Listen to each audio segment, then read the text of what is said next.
Long walk to freedom. Nelson Mandela long walk to freedom. Nelson Mandela एक व्यक्ति जो ये साउथ अफ्रीका की कहानी है, कहानी नहीं ये सत्य, ये जो है नेल्सन मंडेला एक वास्तविक व्यक्ति थे जिन्होंने Nelson Mandela long walk to freedom, Nelson Mandela ने रेसिज्म के खिलाफ लड़ाई लड़ी। तो इसमें देखते हैं कि नेल्सन मंडेला इस चैप्टर में क्या है। Long walk to freedom is an autobiography.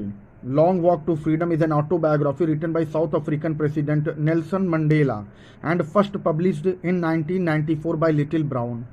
Long Walk to Freedom, Long Walk to Freedom, Long Walk to Freedom. Nelson Mandela long walk to freedom is an autobiography. Long walk to freedom, यह जो लिखा गया है long walk to freedom is an autobiography, यह आत्मकथा है। Autobiography का मतलब होता है आत्मकथा जो स्वयं लिखी जाए।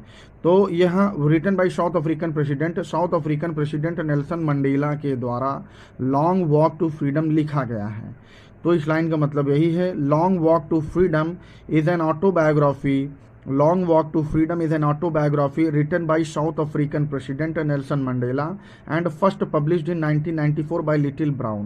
और पहली बार इसका पब्लिकेशन 1994 में किया गया लिटिल ब्राउन के द्वारा एंड को, और इसके आगे और भी कुछ है, डॉट डॉट करके इसको यहीं पर ख़त्म कर दिए हैं। The last chapters of the book describes his political ascension. Ascension का मतलब होता है चढ़ाई, असेंशन का मतलब होता है डेवलपमेंट, असेंशन का मतलब होता है increasement. The last chapter of the book describes, the last chapters of the book describes, इस किताब के the long walk to freedom जो किताब है, this the last chapter of the book describes his political ascension, राजनैतिक चढ़ाव के बारे में बताता है। The last chapters of the book describes his political ascension, his मतलब कौन, नेल्सन मंडेला जी के, and his belief that the struggle is still continued against apartheid in South Africa, and his belief, और उनका यह विश्वास है, and his believe that the struggle is still continued, कि संघर्ष अभी भी जारी है अगेंस्ट अपार्थीड इन साउथ अफ्रीका, अगेंस्ट अपार्थीड के खिलाफ संघर्ष अभी भी जारी है।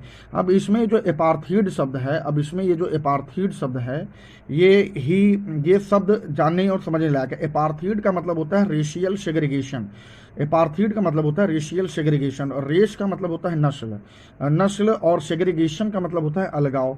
अपार्थीड का मतलब हो गया रेशियल सेग्रीगेशन, नस्ली भेद, इसी को अपार्थीड कहेंगे। और बहुत पहले सोशल सिस्टम में एक लाइन कही जाती है, a formal social system in South Africa, a formal social system of South Africa in which black people and people from the other racial groups did not have the same political and economic rights as white people. ये कहानी जो apartheid है, इस शब्द का मतलब ये है कि साउथ अफ्रीका में वाइट पीपल और ब्लैक पीपल दो तरह के लोग रहते हैं। तो वाइट पीपल के द्वारा रेशियल सेग्रीगेशन किया जाता था, कि रेशियल डिस्क्रिमिनेशन किया जाता था कि जो काले लोग हैं वो हमसे अलग रहें या वह अलग तरीके से जीवन बिताएं, और जो वाइट लोग हैं वो अलग तरीके से जीवन बिताएं। इसी को अपार्थीड कहते हैं। अपार्थीड का मतलब रेशियल सेग्रीगेशन, नस्ल के आधार पर भेदभाव। तो इसमें क्या कहा गया, the last chapter of the book, ये जो लॉन्ग वॉक टू बुक है, ये जो लिखी गई है, इसमें द लास्ट चैप्टर्स, इस बुक के लास्ट चैप्टर में, of the last chapters of the book describes his political ascension. The last chapter of the book describes his political ascension and his belief that the struggle is still continued against apartheid in South Africa। जो South Africa में apartheid के खिलाफ struggle चल रहा है वो अभी भी जारी है। अपार्थीड का मतलब रेशियल सेग्रीगेशन, और रेस का मतलब नस्ल होता है, नस्ल भेद मतलब शरीर के कलर के आधार पर भेदभाव करना। जैसे जो ब्लैक लोग हैं उनके जो शरीर का रंग है, चेहरे का रंग है, वो ज़्यादा डार्क होता है, और जो वाइट पीपल हैं ज़्यादा फेयर होते हैं। इस हिसाब से दोनों में जो मानसिक तनाव होता है और तमाम तरह के जो व्यवहार में परिवर्तन आते हैं, एक दूसरे के लिए अलग जीवन शैली बनाना, उसी को कहते हैं रेशियल सेग्रीगेशन, रेशियल सेग्रीगेशन, नस्ली अलगाव। Apartheid refers to the discrimination between people on the basis of their race. अब इसमें आगे लिखा भी हुआ है, अबाउट द लेसन में लिखा हुआ है। अपार्थीड रिफर्स का मतलब है, apartheid refers to the discrimination. Apartheid कैसा है आगे बता रहा है, रिफर्स मतलब क्या करता है। Apartheid refers to the discrimination between people on the basis of their race. आदमियों के बीच में भेदभाव पैदा करना on the basis of their race, अपने जन्म के आधार पर। रेस को किस तरह से माना जाता है? जन्म के आधार पर। रेसिज्म की डिफिनीशन क्या है? Racism is the belief in the natural superiority of one race over another. Racism जो है, racism is the belief, racism एक विश्वास है इन द नेचुरल सुपीरियोरिटी की हम प्राकृतिक रूप से श्रेष्ठ हैं, of one race over another. ये जो मैं लाइन बोल रहा हूँ ये अलग से है, रेसिज्म की डिफिनीशन एक तरह से अलग से है ये लाइन, ये इसमें किताब में नहीं लिखी हुई है। Racism is the belief in the natural superiority. Racism, यदि कोई व्यक्ति ऐसा है जो यह बोलता है कि रेसिज्म यह बोलता है कि नेचुरल रूप से या जन्म से हम श्रेष्ठ हैं, तो वहाँ पर रेसिज्म लागू होने लगता है। क्योंकि रेसिज्म किसे कहते हैं? रेसिज्म कहते हैं, racism is the belief in the natural superiority of one race over another. Racism अपने आप को, रेसिज्म में व्यक्ति यह कहने लगता है कि हम ज़्यादा श्रेष्ठ हैं रेस के आधार पर, और आप हमसे डिग्रेडेड हैं या कमतर हैं रेस के आधार पर। तो इस तरह की मानसिकता को रेशियल सेग्रीगेशन, रेसिज्म कहते हैं। Apartheid refers to discrimination. Apartheid refers to the discrimination between people on the basis of their race. Apartheid refers the discrimination between people. Apartheid यदि रेशियल सेग्रीगेशन किसी के साथ होता है तो इसका मतलब ये है लोगों के बीच डिस्क्रिमिनेशन होना। डिस्क्रिमिनेशन का मतलब भेदभाव, डिस्क्रिमिनेशन होना between people and the basis of their race, उनके रेस के आधार पर, उनके नस्ल के आधार पर। The lesson gives us an overview as to how Nelson Mandela along with other carved their way to society. This lesson gives us an overview. यह लेसन एक ओवरव्यू देता है, एक समझ पैदा करता है, एक दृश्य दिखाता है, एक समझ पैदा करता है as to how Nelson Mandela, कि कैसे नेल्सन मंडेला ने, as to how Nelson Mandela along with other, अपने दूसरे साथियों के साथ मिलकर carved their way to the society, along with other, दूसरे लोगों के साथ मिलकर carved their way to the society। carved का मतलब होता है भाषण करना, संभाषण करना। to utter the harsh raucous natural call of the, ये जो कॉर्ड का मतलब होता है समझाना, भाषण करना, यहाँ पर इसका मतलब यही है। The lesson gives as an overview as to how Nelson Mandela, यह लेसन एक ओवरव्यू देता है कि कैसे नेल्सन मंडेला ने अलॉन्ग विद अदर, दूसरे लोगों के साथ मिलकर cord their way to society, अपनी सोसाइटी को संबोधित किया, अपने सोसाइटी को बहुत सारी बातें बताई। Where there will be no discrimination on the basis of their colour, where there will be, कैसा? वेयर देयर विल बी, ऐसा जहां पर there will be no discrimination, किसी तरह का भेदभाव नहीं होगा, on the basis of their colour, उनके रंग के आधार पर, उनकी जाति के आधार पर, उनके रेस के आधार पर, उनके एज के आधार पर, या उनके जेंडर के आधार पर। जेंडर के आधार पर कई बार कई घरों में आप देखते होंगे या समाज में देखते होंगे, और आदमी और औरत, लड़के और लड़की में फ़र्क किया जाता है, तो ये जेंडर डिस्क्रिमिनेशन हो गया। उम्र के आधार पर यदि डिस्क्रिमिनेशन किया जाए तो एज के आधार पर डिस्क्रिमिनेशन हो गया। रेस के आधार पर, नस्ल के आधार पर किया जाए, कास्ट के आधार पर, अपने देश में कास्ट बहुतायत रूप से प्रयोग की जाती है, तो कास्ट के आधार पर भी डिस्क्रिमिनेशन ना हो। तो इस तरह की बातें जो नेल्सन मंडेला हैं, उन्होंने अपने लोगों को बताया कि हम एक ऐसा जहां बना सकते हैं, या ऐसा देश बना सकते हैं, या ऐसी जगह बना सकते हैं where there will be no discrimination, जहां पर किसी भी तरह का डिस्क्रिमिनेशन नहीं होगा, भेदभाव नहीं होगा, on the basis of their colour, किसी के रंग के आधार पर, किसी के कास्ट के आधार पर, किसी के रेस के आधार पर, और किसी की एज के आधार पर, या किसी के जेंडर के आधार पर, कि लिंग के आधार पर, जेंडर के आधार पर। Apartheid is a political system, apartheid is a political system, apartheid is a political system. Apartheid, अब इसके आगे आते हैं।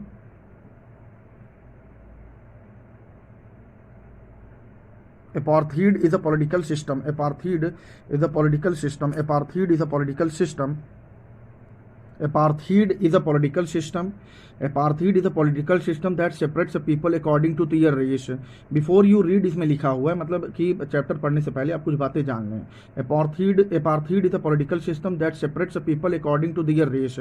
Apartheid जो होता है, racial segregation जो होता है, is a political system, एक राजनैतिक सिस्टम है दैट सेपरेट्स पीपल, जो अलग करता है लोगों को अकॉर्डिंग टू दियर रेस, उनके रेस के आधार पर अलग कर देता है। Apartheid is a political system that separates people according to their race. Apartheid एक पॉलिटिकल सिस्टम है जो लोगों को अलग करता है अकॉर्डिंग टू दियर रेस, उनके रेस के आधार पर। कैन यू से which of the 3 countries named below had such a political system until very recently? क्या आप बता सकते हैं कि इनमें से कौन सा ऐसा देश है, कंट्री है, जो अभी तक रेशियल सेग्रीगेशन या पार्थिज्म को फॉलो करता है, पार्थीड को फॉलो करता है? United state of America, south Africa, Australia. Have you heard of Nelson Mandela? Have you heard of Nelson Mandela? क्या आपने कभी नेल्सन मंडेला को सुना है? Mandela and his African National Congress, Mandela और उनकी अफ्रीकन नेशनल कांग्रेस को spend a lifetime fighting against apartheid. Mandela and his African National Congress, Mandela और उनका African National Congress party spend a lifetime fighting, लड़ती रही, लाइफ टाइम फाइटिंग, जिंदगी भर against apartheid, एपार्थीड इस बुराई के खिलाफ, एपार्थीड बुराई के खिलाफ लड़ती रही जीवन पर्यंत। एपार्थीज का मतलब क्या है? Racial segregation. क्योंकि जिस तरह के अधिकार वाइट पीपल को थे उस तरह के अधिकार। Have you ever heard of Nelson Mandela? क्या आपने नेल्सन मंडेला के बारे में कभी सुना है? Mandela and his African National Congress spend a lifetime fighting against apartheid. Mandela और उनकी African National Congress spend a lifetime fighting against apartheid, apartheid के खिलाफ जिंदगी भर लड़ते रहे। Mandela had to spend 30 years in prison. Mandela had to spend 30 years in prison. Mandela को 30 साल तक जेल में रहना पड़ा। Finally democratic elections will held in South Africa. अंततः democratic elections were held in South Africa. Democratic election south Africa में कराए गए इन 1994 and Mandela become the first black president of new nation. और मंडेला पहले अश्वेत, ब्लैक को अश्वेत भी कहते हैं, अश्वेत का मतलब सफ़ेद होता है या फेरर होता है तो अश्वेत कहते हैं। Mandela become the first black president of a new nation, एक नए राष्ट्र के पहले ब्लैक प्रेसिडेंट मंडेला बने। In the extract from his autobiography long walk to freedom. Extract का मतलब होता है निचोड़, निष्कर्ष। इन the extract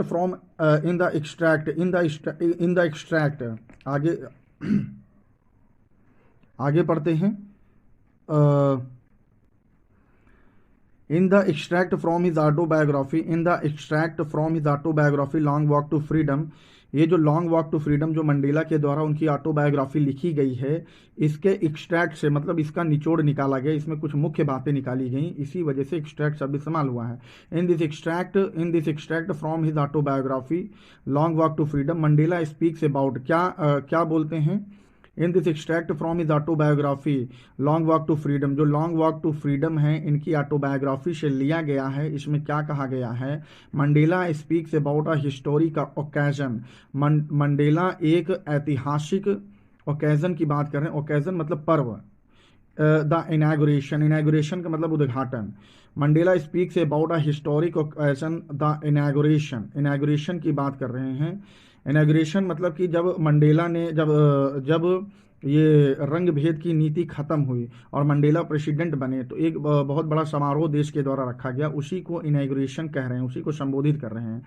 in this extract from his autobiography long walk to freedom, Mandela speaks about a historic occasion, the inauguration. Can you guess what the occasion might be? क्या आप बता सकते हैं कि क्या कैसा ओकेजन था? Check your guess with this news item from the BBC of 10th May 1994. Check your guess with this news item. इनका कहना क्या है कि इस लाइन का मतलब यह है कि न्यूज़ आइटम मतलब कि जिस समय यह इनॉग्रेशन हुआ था या ओकेजन ये जब हो रहा था तो उस समय मीडिया और बहुत सारे BBC की मीडिया कर्मी, बहुत सारे लोग सब न्यूज़ को दिखाते हैं कि किस तरह से क्या चीज़ सेलिब्रेट किया जा रहा है। तो इस वजह से इसमें कह रहा है कि आप 10 मई 1994 मोबाइल या यूट्यूब पर डाल के देखें तो आपको वो न्यूज़ दिखाई देगी जिसमें नेल्सन मंडेला जी अपनी स्पीच दे रहे हैं। मतलब उस इनॉग्रेशन की, उस ओकेजन की बहुत सारी बातें जो वीडियोग्राफी जो न्यूज़ चैनल्स के द्वारा हुई हैं, BBC एक न्यूज़ चैनल है, न्यूज़ चैनल्स के द्वारा जो हुई हैं वो दिखाई जाएंगी। तो ये आप चेक कर सकते हैं मोबाइल पर डालकर। इसमें इस लाइन में यही कहा जा रहा है, can you guess what the occasion might be, check your guess with this news item from the BBC of 10 May 1994। जब आप डालेंगे मोबाइल में यूट्यूब पर 10 मई 1994 BBC न्यूज़, तो ये नेल्सन मंडेला की स्पीच आप सुन सकते हैं। 10 May dawned bright and clear, 10 May 10th May dawned bright and clear, 10th May dawned bright and clear, 10th May dawned bright and clear, 10 May 10th May dawned bright and clear, 10th May dawned bright and clear। 10th मई का जो दिन था वो bright था और clear था, साफ था और बहुत अच्छा मौसम था। For the past few days I had been pleasantly besieged by dignitaries and world leaders who were coming to pay their respect before the inauguration. For the past few days, कुछ दिनों पहले तक, मतलब कि जिस दिन इनॉग्रेशन था या जिस दिन ओकेजन था उसके कुछ दिनों पहले तक, for the past few days I had been pleasantly besieged का मतलब घेर लिया जाना, लेकिन यहाँ प्लीजेंटली besieged है। प्लीजेंटली besieged का मतलब है कि बहुत सारे जो डिग्निटरीज है, बहुत सारे बड़े बड़े लोग जो अन्य देशों के, जैसे बहुत सारे देश के प्रेसिडेंट आ सकते हैं, बहुत सारे देशों के विदेश मंत्री आ सकते हैं, इस तरह से जो हाई पदों पर, जो उच्च पदों पर बैठे हुए अधिकारी हैं वो सभी इस इनॉग्रेशन में शामिल होने वाले थे, जो इनॉग्रेशन या ओकेजन के कई दिन पहले से ही आ रहे थे, और उन सभी से नेल्सन मंडेला घिरे हुए थे। इसी वजह से प्लीजेंटली besieged लिखा हुआ है कि बहुत खुशी रूप में वो घिरे हुए थे दूसरे लोगों से। For the past few days I had been pleasantly besieged by dignitaries मतलब जो है हाई पोस्ट रखने वाले, हाई डिग्निटी रखने वाले, मतलब for the past few days I had been pleasantly besieged by dignitaries and world leaders, और दुनिया भर के नेताओं के द्वारा वो घिरे हुए थे। Who were coming to pay their respect before the inauguration, जो who were coming to pay their respect, जो हमें सम्मान देने के लिए आ रहे, coming to pay their respect, हमें जो हमें सम्मान देने के लिए आ रहे थे बिफोर द इनॉग्रेशन के पहले। The inauguration would be the largest gathering over of international leaders on South African soil. The inauguration would be the largest gathering. ये जो inauguration था, ये जो ओकेजन या एक तरह से उद्घाटन जो हो रहा था, would be the largest gathering, बहुत ज़्यादा गैदरिंग इसमें होने वाली थी। would be the largest gathering ever of international leaders on South African soil। बहुत सारे नेता इसमें शामिल होने वाले थे, बहुत सारे नेता इसमें। South Africa, the inauguration would be the largest gathering, ये जो इनॉग्रेशन था would be the largest gathering, इसमें बहुत ज़्यादा भीड़ लगने वाली थी नेताओं की, बड़े बड़े लोगों की, gathering ever of international leaders, international लीडरों की on the South Africa soil, South Africa की मिट्टी पर, ज़मीन पर। The ceremonies took place in the lovely sandstone amphitheater।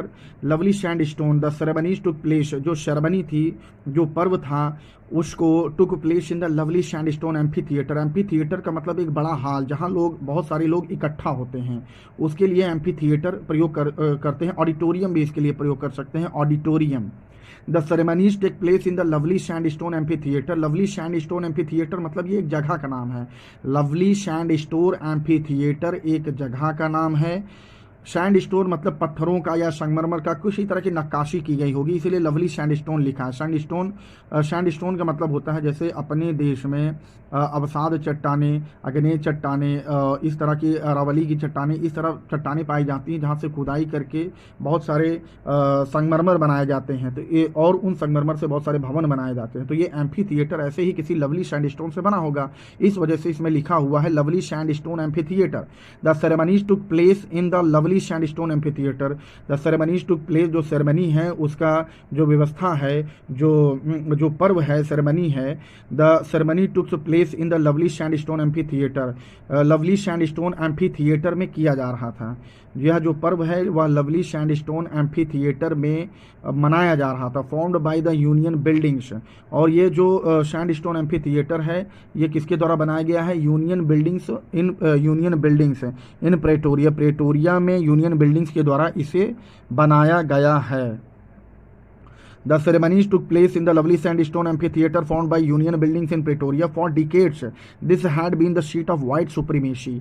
और दशकों तक, for decades, this had been the seat of white supremacy. यहाँ पर श्वेत लोग, जो सफ़ेद चमड़ी वाले थे, white supremacy, सफ़ेद लोग, for decades this had been the seat of white supremacy. यहाँ पर केवल श्वेत लोगों का ही शासन हुआ करता था, सुप्रीमेसी हुआ करती थी। सुप्रीमेसी मतलब अग्रणता, सबसे सुप्रीमेसी मतलब जिनका शासन चलता हो। For decades this had been, for decades दशकों से, this had been the seat of white supremacy. ये जो सैंडस्टोन एम्फी थिएटर है, यहाँ व्हाइट लोगों की, श्वेत लोगों की सुप्रीमेसी चलती थी। And now it was the sight of rainbow, लेकिन अब ये कैसा हो गया, साइट ऑफ रेनबो, एक इंद्रधनुष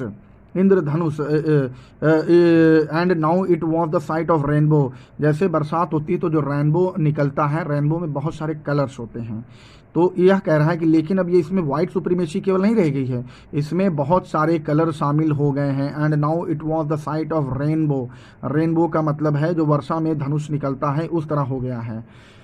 gathering a different colours and Nations for the gathering a different colours. अब इसके आगे क्या लिखा हुआ है, gathering a different colours, gathering a different colours, gathering of different colours and Nations for the installation of South African first democratic non racial government.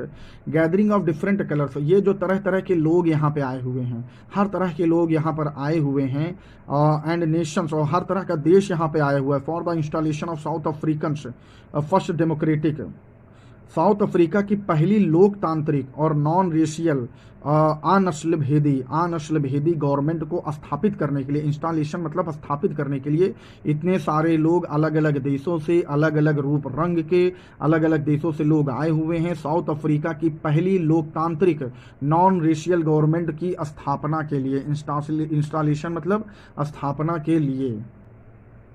Nelson Mandela has become south Africa's first black president. Mandela becomes south Africa's first president. जो Nelson Mandela थे वो south Africa के पहले काले president थे। Black president का मतलब अश्वेत president थे। अब उनके बारे में कुछ बातें लिखी हुई हैं। Nelson Mandela has become south Africa's first black president after more than 3 centuries of white rule. Nelson Mandela has become South Africa's first black president. Nelson Mandela south Africa के पहले अश्वेत प्रेसिडेंट बने after more than 3 centuries of white rule।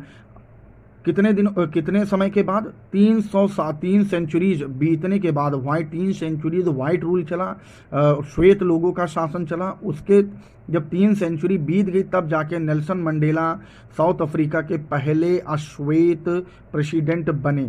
Mister Mandela's African National Congress party won 250 out of the 400 seats in the first democratic elections of South Africa history. Mr Mandela's African National party, जो Mandela थे उनकी एक party थी African National party, उसने 252 out of the 400 seat 242 seat जीती 400 seat में इन the first democratic election, पहले लोकतांत्रिक इलेक्शन में। साउथ अफ्रीका के इतिहास में पहला लोकतांत्रिक इलेक्शन हुआ जिसमें 400 सीटों में 252 सीट नेल्सन मंडेला की party African National Congress party जीती। हर देश में प्रतिनिधित्व जगह जगह, हर देश को कई जगहों में बांटा गया होता है। जैसे अपना देश कई राज्यों में बटा हुआ है, हर राज्यों से सांसद चुने जाते हैं और सांसद चुनने के बाद केंद्र में जिनके सांसदों की संख्या अधिक होती है उन्हीं का शासन स्थापित हो जाता है। तो इसी वजह से यहाँ पर भी ऐसा ही है।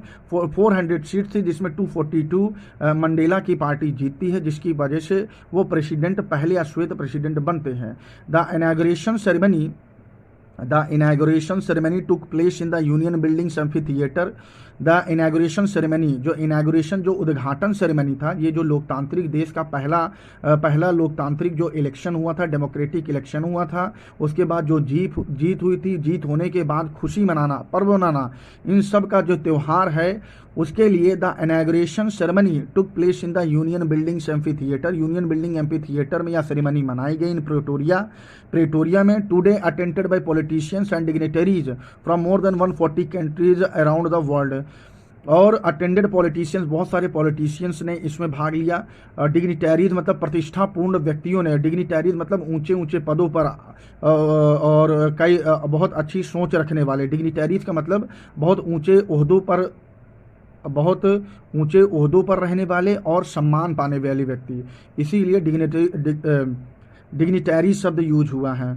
Attended by politicians and dignity से बना है डिग्निटरी, डिग्निटी मतलब सम्मान, डिग्निटी मतलब सम्मान, तो डिग्निटरीज उसी से बना है। Attended by politicians and dignities from more than 140 countries around the world, पूरे वर्ल्ड के 140 देशों से बड़े बड़े पॉलिटिशियंस, प्रतिष्ठावान व्यक्ति इस सेरेमनी को उद्घाटन, इस सेरेमनी के खुशी मनाने के लिए आए। Never never again will this beautiful land, never never again will this beautiful land experience the operation of one by another, said Nelson Mandela. क्या कहा नेल्सन मंडेला में? इस इनॉग्रेशन में नेल्सन मंडेला ने जो स्पीच दी उसमें क्या कहा नेल्सन मंडेला ने? नेल्सन मंडेला ने कहा never never again, never never again will this beautiful, never never again will this beautiful land experience the operation of one by another, said Nelson Mandela is his address. Address का मतलब यहाँ पता नहीं है, address का मतलब अपना भाषण, संभाषण, संबोधन, जो संबोधन कर रहे हैं, जैसे जो संबोधन वो कह रही हैं उसके लिए मतलब एड्रेस यूज हुआ है। एड्रेस कर रहे हैं, कई लोग सामने बैठे हुए हैं, उनको एड्रेस कर रहे हैं, मतलब उनको कुछ बात बता रहे हैं, उनको भाषण दे रहे हैं, उनको संभाषण दे रहे हैं, इस वजह से यहाँ एड्रेस लिखा हुआ है। Never never again, never never again will this beautiful land experience the operation of one by another.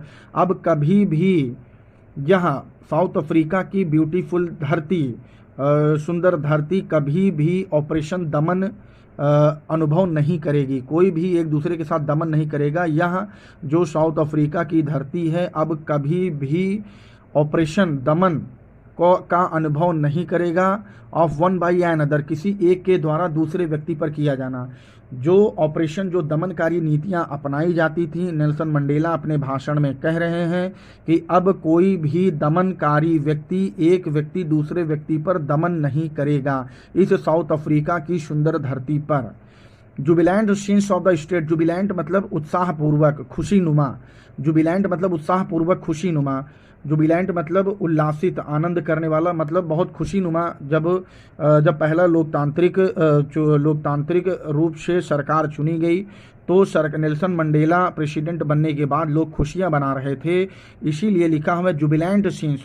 Jubilant scenes मतलब जो इनॉग्रेशन है उसमें लोग खुशी से आनंद पूर्वक दिखाई दे रहे थे, उत्साहित दिखाई दे रहे थे। तो जो जुबिलैंट सीन्स था, ये जो उत्साहित सीन था, on the street of Pretoria followed the ceremony with blacks, whites and coloured celebrating together.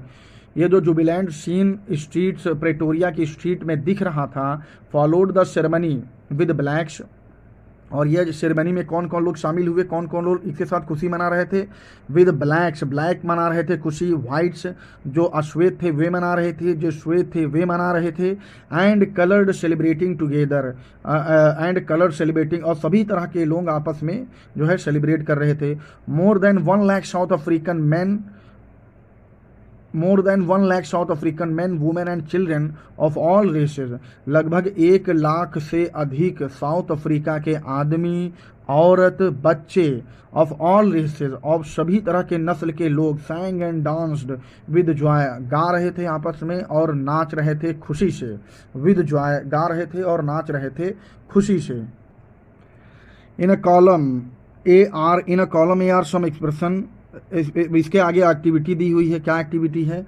In a column A are some expressions you will find in the text, column A में कुछ expressions दिए हुए हैं, you will find in the text, A column में कुछ expressions दिए हुए हैं। Make a guess and match each expression, make a guess and match each expression with N appropriate meaning from column B. ये जो एक्सप्रेशंस दिए हुए हैं इससे मैच करने वाले कॉलम बी में क्या क्या है, इसी को इसमें बताना है। तो इसमें a rainbow gathering of different colours and nations, पहले के लिए है a beautiful coming together of various peoples like the colours in a rainbow, पहले के लिए ये वाला पहले है। The seat of white supremacy, दूसरे के लिए ये वाला दूसरी है। तीसरे be overwhelmed with a sense of history, तीसरे के लिए ये तीसरा है। चौथा resilience that defies the imagination, चौथे के लिए ये वाला चौथा है। और पांचवें अ ग्लिमर ऑफ ह्यूमैनिटी के लिए ये वाला है। अ ट्वाइलाइट एग्जिस्टेंस, छठे के लिए ये वाला है। तो इसमें ये जो मैच मिलाया गया है ये आगे आपके चैप्टर में भी मिलेगा, ये आगे आपके चैप्टर में इसी में आगे लिखी हुई हैं ये लाइन, ये सारी लाइंस लिखी हुई हैं, उसी का मतलब इसमें पूछा गया है तो इसको बता देते हैं। A rainbow gathering of different colours and nations, a rainbow gathering of different colours and nations. जो रेनबो होता है, रेनबो बरसात के बाद जो रेनबो आप कभी कभी देखते होंगे उसमें बहुत सारे कलर मिले हुए होते हैं। Rainbow gathering of different colours and nation, जो रेनबो है gathering of different colours and Nations, gathering रखता है अलग अलग तरह के कलर और अलग अलग तरह के राष्ट्र। अब ये किससे मैच कर रहा है? A beautiful coming together of various peoples, बहुत सारा से अलग अलग तरह के लोग, like the colours in the rainbow, a beautiful coming together of various peoples, बहुत सारे लोग इकट्ठा खड़े हो जाएं जो अलग अलग कलर के हों, अलग अलग जाति के हों, अलग अलग रेस के हों। Like the colours in rainbow, कैसे लगते हैं? जैसे कलर्स इन रेनबो, जैसे वर्षा धनुष, जो वर्षा धनुष होता है उसमें जिस तरह से कलर लगते हैं, जब अलग अलग रेस के लोग, अलग अलग जाति के लोग एक साथ खड़े हो जाते हैं तो वैसे ही लगते हैं। इसका मतलब यही है। The seat of white supremacy, the seat of white supremacy का क्या मतलब है? The centre of racial superiority, the seat of white supremacy, the centre of racial superiority. इसमें वाइट सुप्रीमेसी के बारे में ये कह रहे हैं कि जब तक नेल्सन मंडेला प्रेसिडेंट नहीं बने हुए थे, उसके पहले जो वाइट श्वेत लोग थे उन्होंने कुछ नियम बनाए थे, कुछ कानून बनाए थे जिसके द्वारा वह रेशियल सेग्रीगेशन करते थे, डिस्क्रिमिनेशन करते थे काले लोगों के द्वारा। तो इसी वजह से, उनकी इन आदतों की वजह से इसमें लिखा गया the centre of racial superiority. अगर व्हाइट लोगों की सुप्रीमेसी होगी तो रेशियल सुपीरियॉरिटी बढ़ जाएगी, मतलब रेसिज्म बढ़ जाएगा। इसका मतलब यही है। Be overwhelmed with a sense of history, be overwhelmed with a sense of history, be overwhelmed with a sense of history. अब इसमें आगे एक जगह पर नेल्सन मंडेला भाषण देते हुए अपनी हिस्ट्री को सोचते हुए, अपनी हिस्ट्री के बारे में जब सोचते हैं या अपने देश की हिस्ट्री के बारे में जब सोचते हैं तो ओवरवेल्म्ड हो जाते। ओवरवेल्म्ड मतलब भावनाओं से भर जाते हैं, दुख से, सुखी से, इसको कहते हैं ओवरवेल्म्ड होना, एकदम भावनाओं से भर जाना। Be overwhelmed with the sense of history, तो इसके लिए फील डीपली इमोशनल, इसका सीधा सीधा मतलब ही लिख दिया गया है। Be overwhelmed with the sense of history मतलब फील डीपली इमोशनल, बहुत ज़्यादा गहराई तक इमोशनल हो जाना। Remembering and understanding all the past events, अपने पुरानी यादों को याद करना और उन्हें समझना, अपनी पुरानी जितने भी all the past events that have led up to the moment, जो उस समय जी गई थी। तो इसके बारे में यही, इसका मतलब यही है। Resilience that defies the imagination, resilience का मतलब होता है लचीलापन या पलटाव। दैट डिफाइज द इमेजिनेशन, जो आदमी का लचीलापन होता है, मन में अगर दृढ़ता नहीं होगी, मन में यदि लचीलापन होगा, जल्दी ही आप अपने ओपिनियन को बदल देंगे, तो वो डिफाइज करता है, मना करता है द इमेजिनेशन। कैसी इमेजिनेशन को मना करता है? A great ability almost imaginable to remain unchanged by suffering, कि यदि आपको कितना भी कष्ट हो लेकिन आपकी उसमें इतनी महान एबिलिटी होनी चाहिए कि आप उसमें अनचेंज रहें, बदले ना। यदि आप किसी चीज़ को दृढ़ निश्चय कर लें, और यदि आप किसी चीज़ को दृढ़ निश्चय कर लें और उसमें कोई बाधा आ जाए तो आप उस दृढ़ निश्चय कर लें और उसमें बहुत सारी सफरिंग्स होने लगे, मतलब बहुत सारा आपको कष्ट होने लगे, तो आप अपने वादे से मुकरे ना। इसका मतलब यही है। A great ability almost unimaginable to remain unchanged by suffering not losing hope goodness और करेज, मतलब किसी भी परिस्थिति में अपनी आशाओं को, अपनी अच्छाइयों को, अपने साहस को नहीं छोड़ना चाहिए। इसका मतलब यही है। The great ability almost. अब उसके बाद द ग्लिमर, अब उसके बाद a glimmer of humanity, a glimmer of humanity, a glimmer of humanity, a glimmer of humanity। Glimmer का मतलब होता है एक चमक, मानवता की एक चमक। a glimmer of humanity का मतलब क्या है? a shine of human feeling, goodness, kindness, pity, justice। जो ह्यूमैनिटी है, यदि वो ह्यूमैनिटी, मानवता की जब चमक होती है तो कैसी होती है?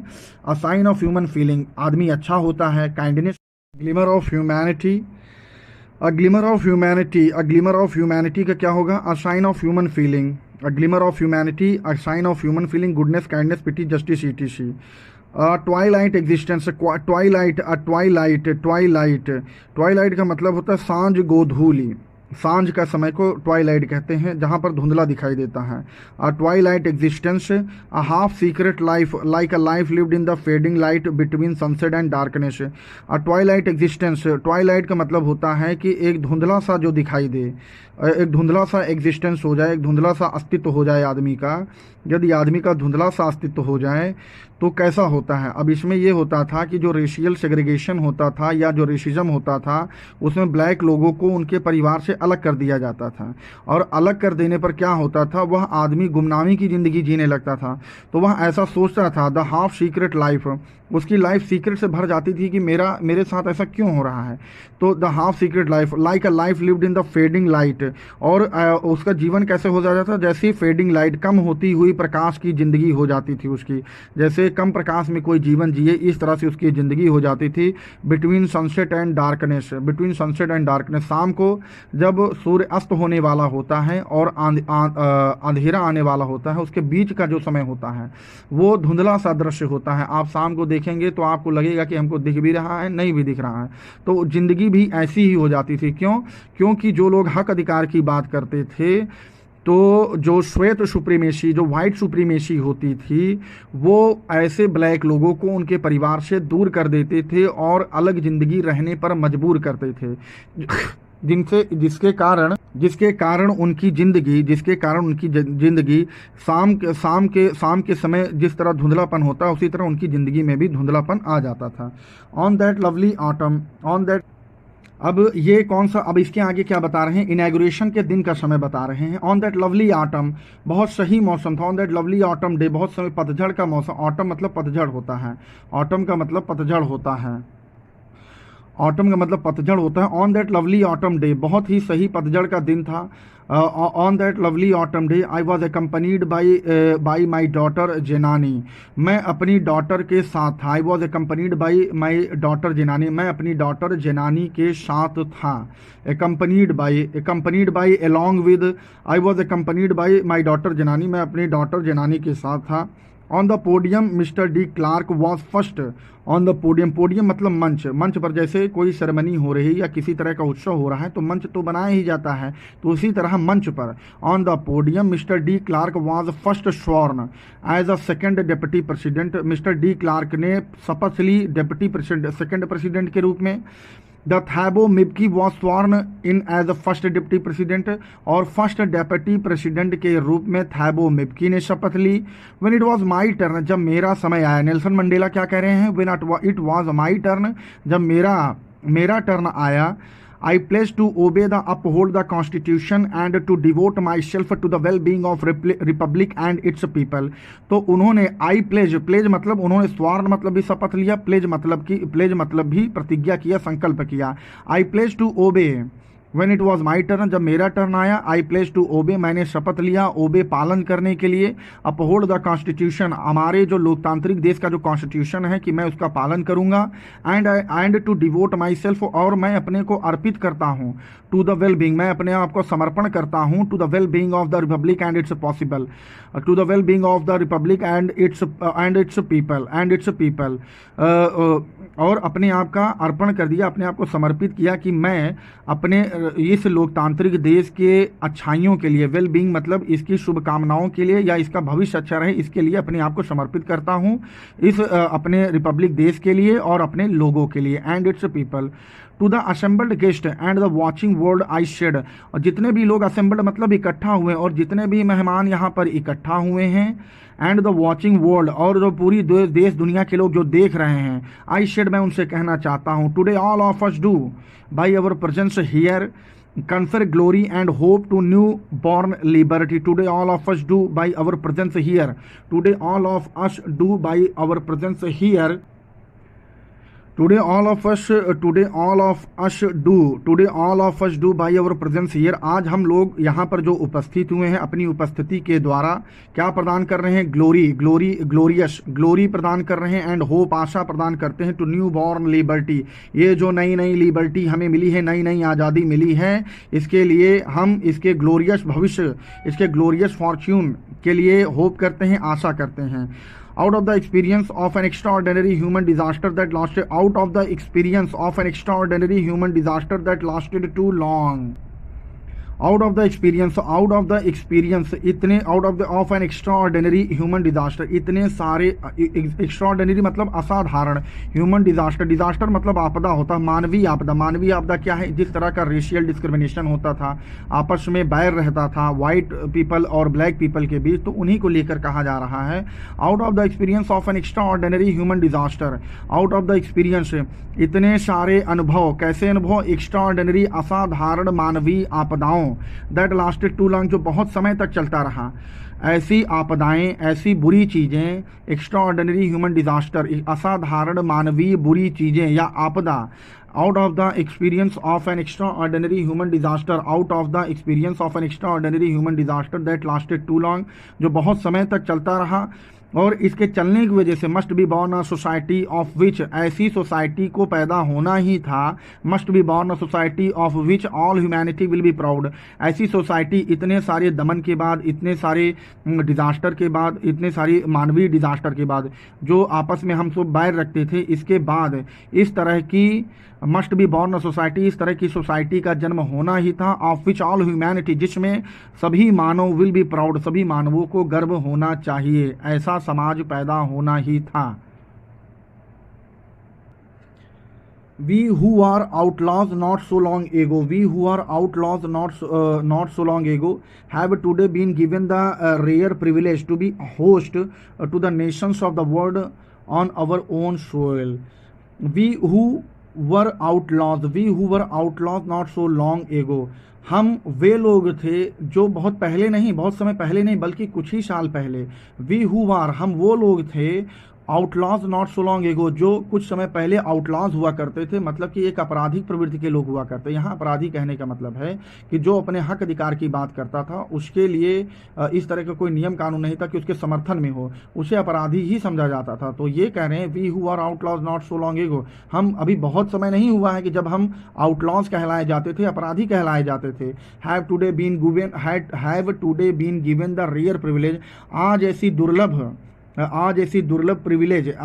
दुर्लभ प्रिविलेज विशेषाधिकार प्राप्त हुआ है हमको, जो कुछ समय पहले अपराधी की तरह ट्रीट होते थे, लेकिन आज हमें ऐसा प्रिविलेज प्राप्त है। Have today been given the rare privilege to be the host. We who were outlaws not so long ago, हम बहुत पहले बहुत समय नहीं हुआ, अभी हाल ही में हमको एक अपराधी की तरह ट्रीट किया जाता था, have today been given the rare privilege, लेकिन आज have today been given the rare privilege, लेकिन आज हमें यह इतना दुर्लभ सौभाग्य प्राप्त हुआ है, विशेषाधिकार प्राप्त हुआ है, to be host the nations, कि हम अन्य राष्ट्रों का मेजबानी कर रहे हैं, अन्य राष्ट्र हमारे यहाँ आए हुए हैं, उनकी मेजबानी कर रहे हैं। Privilege to be host the nations of the world on our own soil, अपनी धरती पर। अभी कुछ समय पहले हमको आउटलॉज की तरह देखा जाता था, हमें अपराधियों की तरह ट्रीट किया जाता कुछ समय पहले, लेकिन आज इतना बढ़िया समय आया है या हमको इतना विशेषाधिकार मिला है कि हम अन्य राष्ट्र के लोगों को अपनी धरती पर उनकी मेजबानी कर रहे हैं।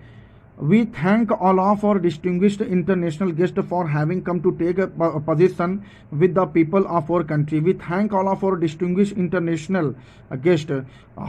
हम उन सभी लोगों को धन्यवाद करते हैं जो we thank all of our distinguished international guests. International मतलब अंतर्राष्ट्रीय मेहमान के रूप में हर अलग तरह के distinguished international guest.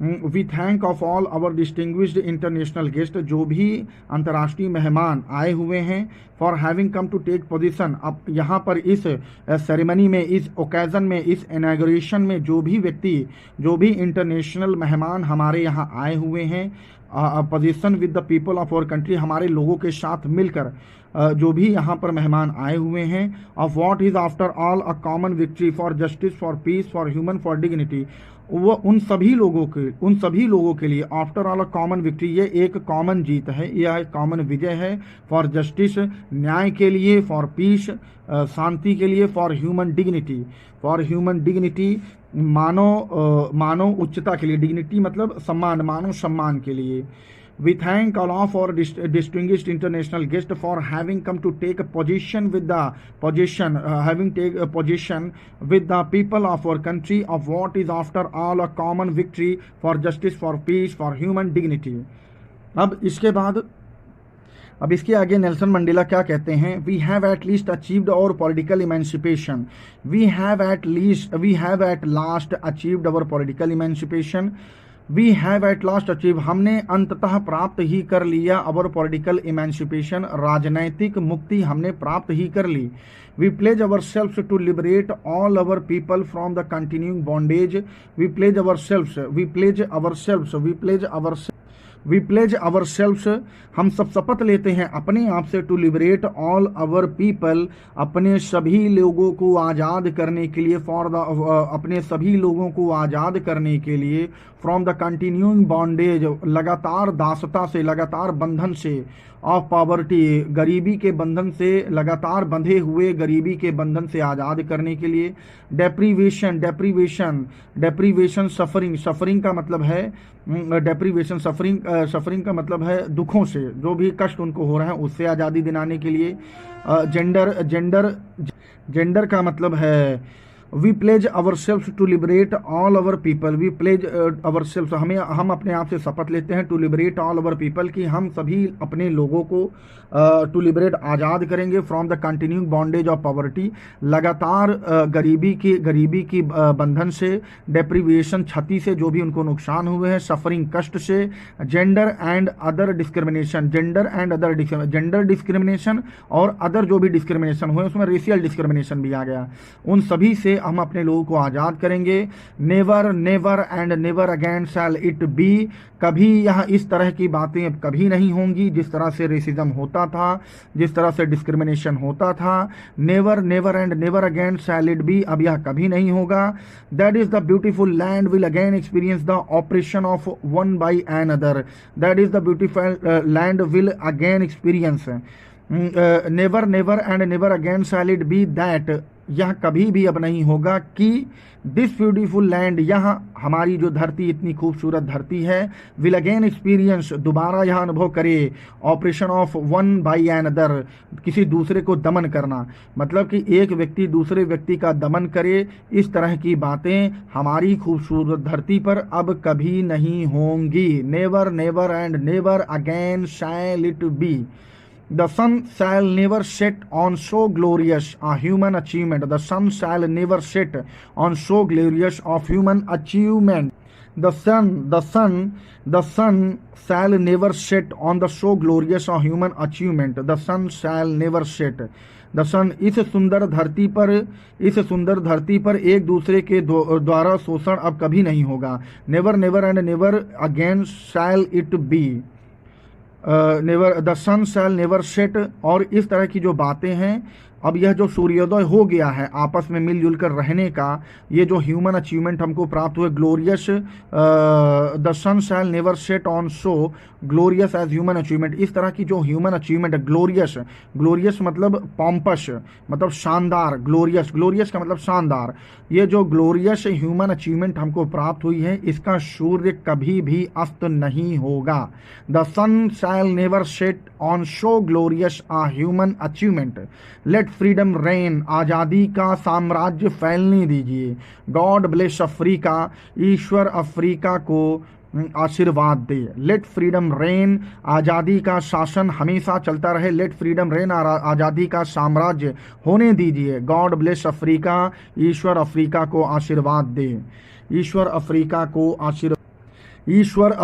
को आशीर्वाद दे. A few moments later, we all lifted our eyes in awe. A few moment later, we all lifted our eyes in awe. कुछ समय बाद कुछ समय बाद we all lifted, हम सभी ने उठाया, our eyes, अपनी आंखों को, in awe, भय के रूप में, मतलब भय से कुछ लोगों की नजरें ऊपर हो गईं. कि a few moments later we all lifted our eyes, कुछ समय बाद हम लोगों ने आंखें उठाकर देखी, थोड़े भय को महसूस करते हुए. as a spectacular array, spectacular मतलब शानदार, as a spectacular array of South Africa, array का मतलब संरचना, संरचना समूह सारणी। As a spectacular array of South Africa jets, South Africa jet जैसे कोई समारोह हो रहा होता है तो उस देश के जो वायु सेना होती है वो बहुत सारे करतब दिखाती है।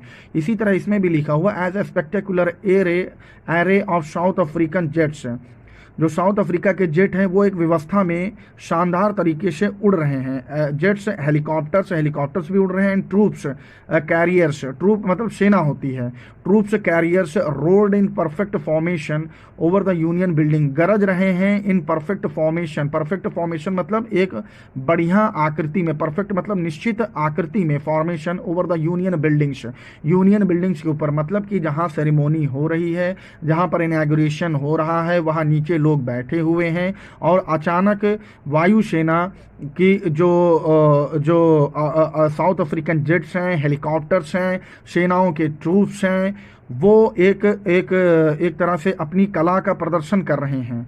तो इसी वजह से जब कला का प्रदर्शन करेंगे तो हेलीकॉप्टर्स हैं और जेट्स हैं ये ऊपर आसमान में ही करेंगे। इसी वजह से a few moments later we all lifted our eyes in awe, कुछ क्षण बाद सभी की आंखें ऊपर हुई थोड़े डर से। क्यों? क्योंकि ऊपर South African jets, helicopters and troops carrier rode perfect formation, बहुत परफेक्ट फॉर्मेशन में कलाबाजी या कला दिखा रहे थे over the union buildings, union building के ऊपर। It was not only a display of pinpoint precision and military force, it was not only a display, display मतलब प्रदर्शन, ये केवल पिन पॉइंट प्रिसिशन, प्रिसिशन का मतलब सटीकता होती है और पिन पॉइंट प्रिसिशन मतलब और अधिक सटीकता। It was not only a display of pin point precision and military force, military force यहाँ की या फिर वहाँ की जो वायुसेना है, जो भी सेना है जो अपना कर्तव्य दिखा रही है, तो उस कर्तव्य को दिखाने में बहुत सावधानी बरती जाती है। कैसी सावधानी बरती जाती है? पिन पॉइंट प्रिसीजन, बहुत अधिक सावधानी बरती जाती है। तो इसमें ये कह रहे हैं it was not only a display of pin point precision and military force, ये मिलिट्री फोर्स का केवल बहुत सावधानी पूर्वक कर्तव्य ही नहीं है कि वो केवल इसे दिखा रहे हैं, but a demonstration of the military loyalty to democracy, बल्कि यह ये भी बता रहा है कि जो मिलिट्री में चाहे श्वेत लोग हों चाहे काले लोग हों, जो भी काम कर रहे हैं वह कैसा प्रदर्शन कर रहे हैं, मिलिट्रीज लॉयलिटी टू डेमोक्रेसी। ये जो डेमोक्रेसी जो आई है, जो लोकतंत्र जो आया है इनके देश में, उसके लिए जो सेना है वो इतना सही से जो कर्तव्य दिखा रही है, वो केवल कर्तव्य दिखाने के लिए नहीं है कि हम बहुत अच्छे से पिन पॉइंट प्रिसीजन से जो है बहुत अच्छा कर्तव्य दिखा ले रहे हैं, बल्कि ये इसके लिए है कि वहाँ पर जो लोकतांत्रिक शासन आया है उसको सम्मान देने के लिए। डिमॉन्स्ट्रेशन मतलब दिखाना, but a demonstration of the militaries loyalty, military की भी लॉयल्टी है उसमें कि मिलिट्री भी बहुत खुश है कि हमारे देश में लोकतंत्र आ गया है। और लॉयल का मतलब क्या होता है कि सत्यनिष्ठा, लॉयल का मतलब सत्यनिष्ठा। But a demonstration of the militaries loyalty, बल्कि यहाँ military demonstration of militaries loyalty, military की भी लॉयलिटी है जो मिलिट्री दिखा रही है लोकतंत्र के प्रति, डेमोक्रेसी के प्रति, to a new government, democracy के प्रति और न्यू गवर्नमेंट के प्रति, that had been freely and fairly elected, जो कि मुक्त और बहुत मुक्त और फेयरली इलेक्टेड, मुक्त और फेयरली इलेक्टेड का मतलब है साफ सुथरे ढंग से जिसमें चुनाव हुआ है, किसी तरह की बेईमानी नहीं हुई है। देखिए हमारे देश में कई बार लोग आवाज़ उठाते हैं कि इलेक्ट्रॉनिक वोटिंग मशीन ईवीएम के ऊपर सवाल उठाते हैं कि फेयर इलेक्शन नहीं हो रहा है, और कुछ इसके विपरीत ओपिनियन वाले लोग हैं कि नहीं फेयर इलेक्शन हो रहा है। तो वही इसमें कह रहा है कि हर देश में जो इलेक्शन होते हैं उस पर सवाल कभी कभी लोग उठाते हैं कि पता नहीं फेयर इलेक्शन हो रहा है, कुछ लोग अपने अंदाजे से बोलते हैं, कुछ लोग प्रमाण से बोलते हैं। तो इस तरह से इसमें ये बोल रहा है कि फ्रीली एंड फेयरली इलेक्टेड जो गवर्नमेंट है उसके प्रति सेना अपनी लॉयलिटी दिखा रही है कि हम भी सत्यनिष्ठा से जो है इसको स्वीकारते हैं, इस लोकतांत्रिक सरकार को स्वीकारते हैं। Only moment before the highest general of South African defence, only moments before the highest general of the South African defence force and police their chest bedecked with ribbons and medals from days gone by saluted me and pledged their loyalty. Only moment before the highest general of South African Defense Force and Police their chest bedecked. कुछ समय पहले, only moments before, कुछ ही समय पहले the highest general of South African defence, south African defence सेना के जो highest general हैं, डिफेंस फोर्स के जो जनरल्स हैं, एंड पुलिस, और जो पुलिस है, दियर चेस्ट बेडेड विद रिबन्स, उनके जो चेस्ट हैं, चेस्ट पर बहुत सारे फीते और तमगे लगते हैं। जो लोग बहादुरी का काम करते हैं या जो सेना में जो बहुत शौर्य का काम करते हैं, उनके सीने पर मेडल लगाए जाते हैं। तो वही इसमें बोल रहे हैं, दियर चेस्ट बेडेड विद रिबन्स, उनके जो चेस्ट हैं, जो सीने हैं, वो रिबन्स से बेडेड हैं, सजे हुए हैं।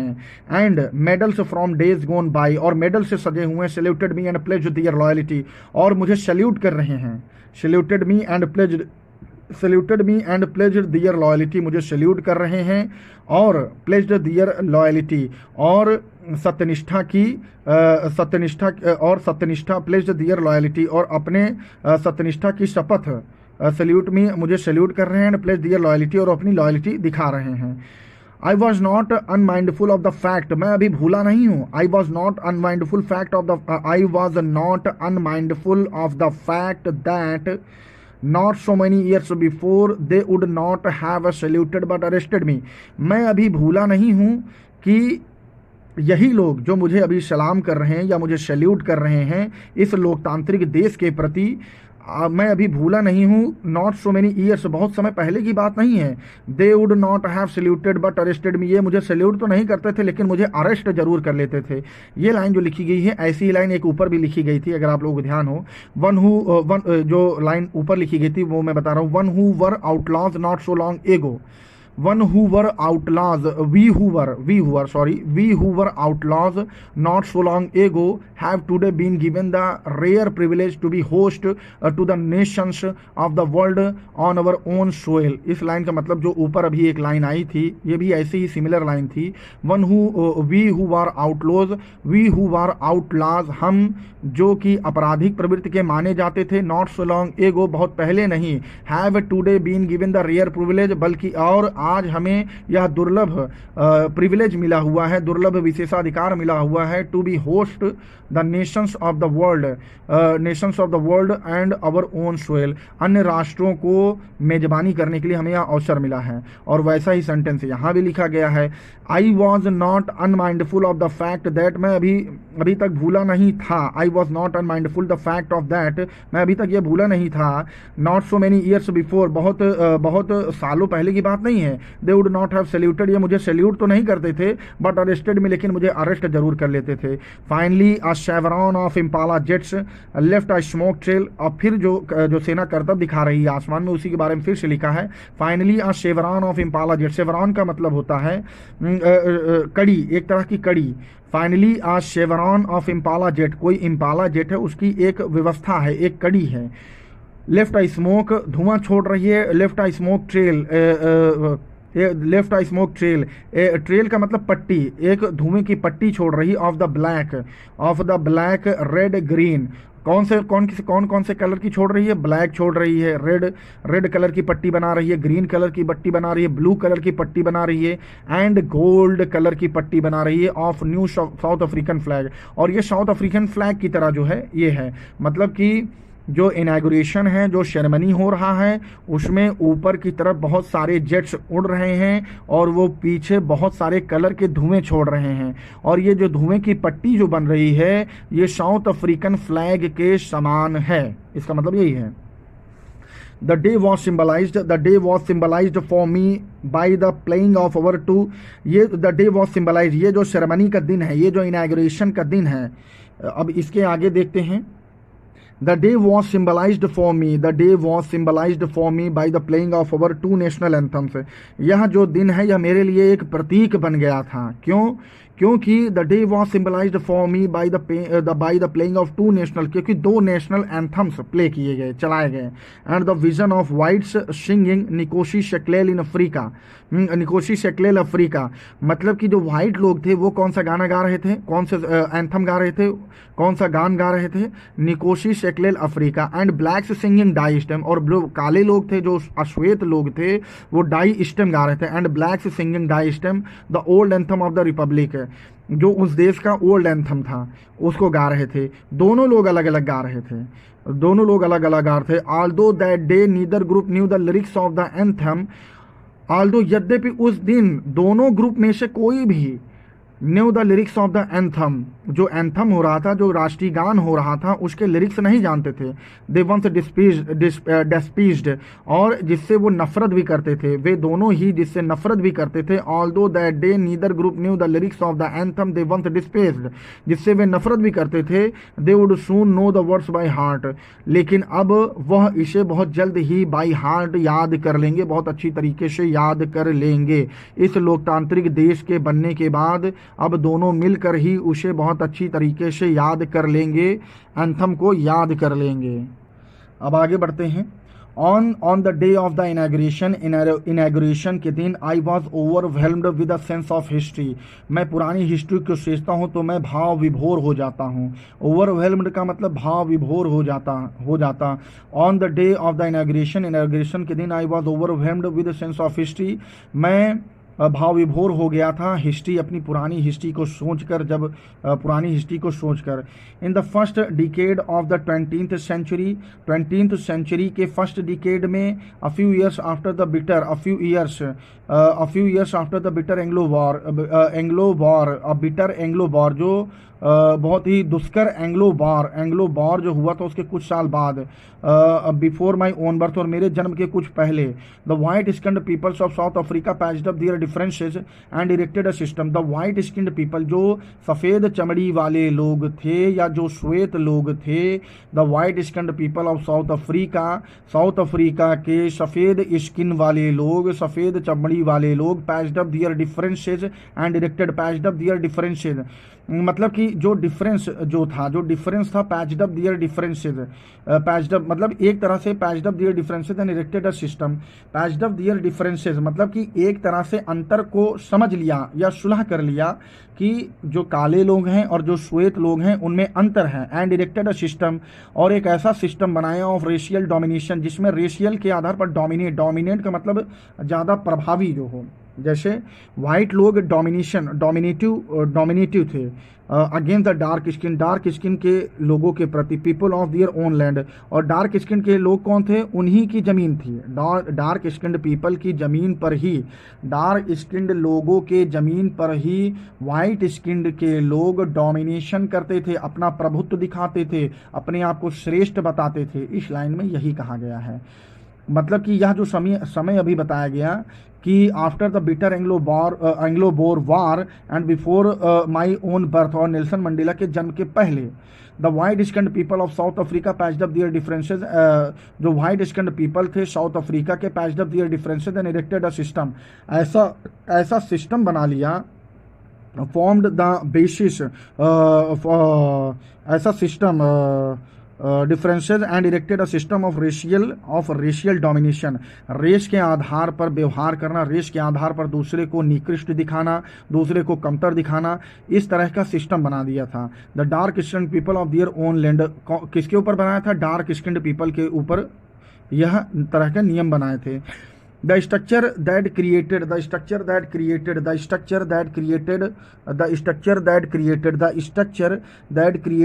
formed the basis,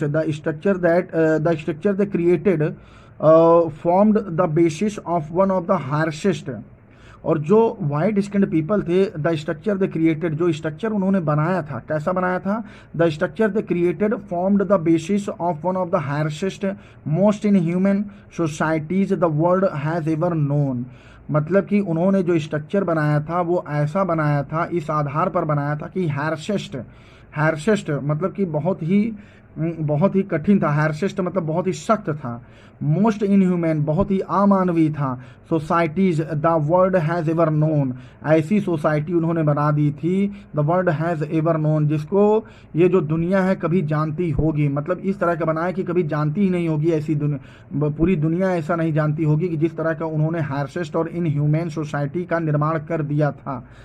now in the last decade of the 20th century के लास्ट दशक में, and my own 8th decade, और मेरे 8th डिकेड में, as a man that system had been not unmindful of overturned for ever, that system had been not unmindful of overturned and replaced by on the recognised.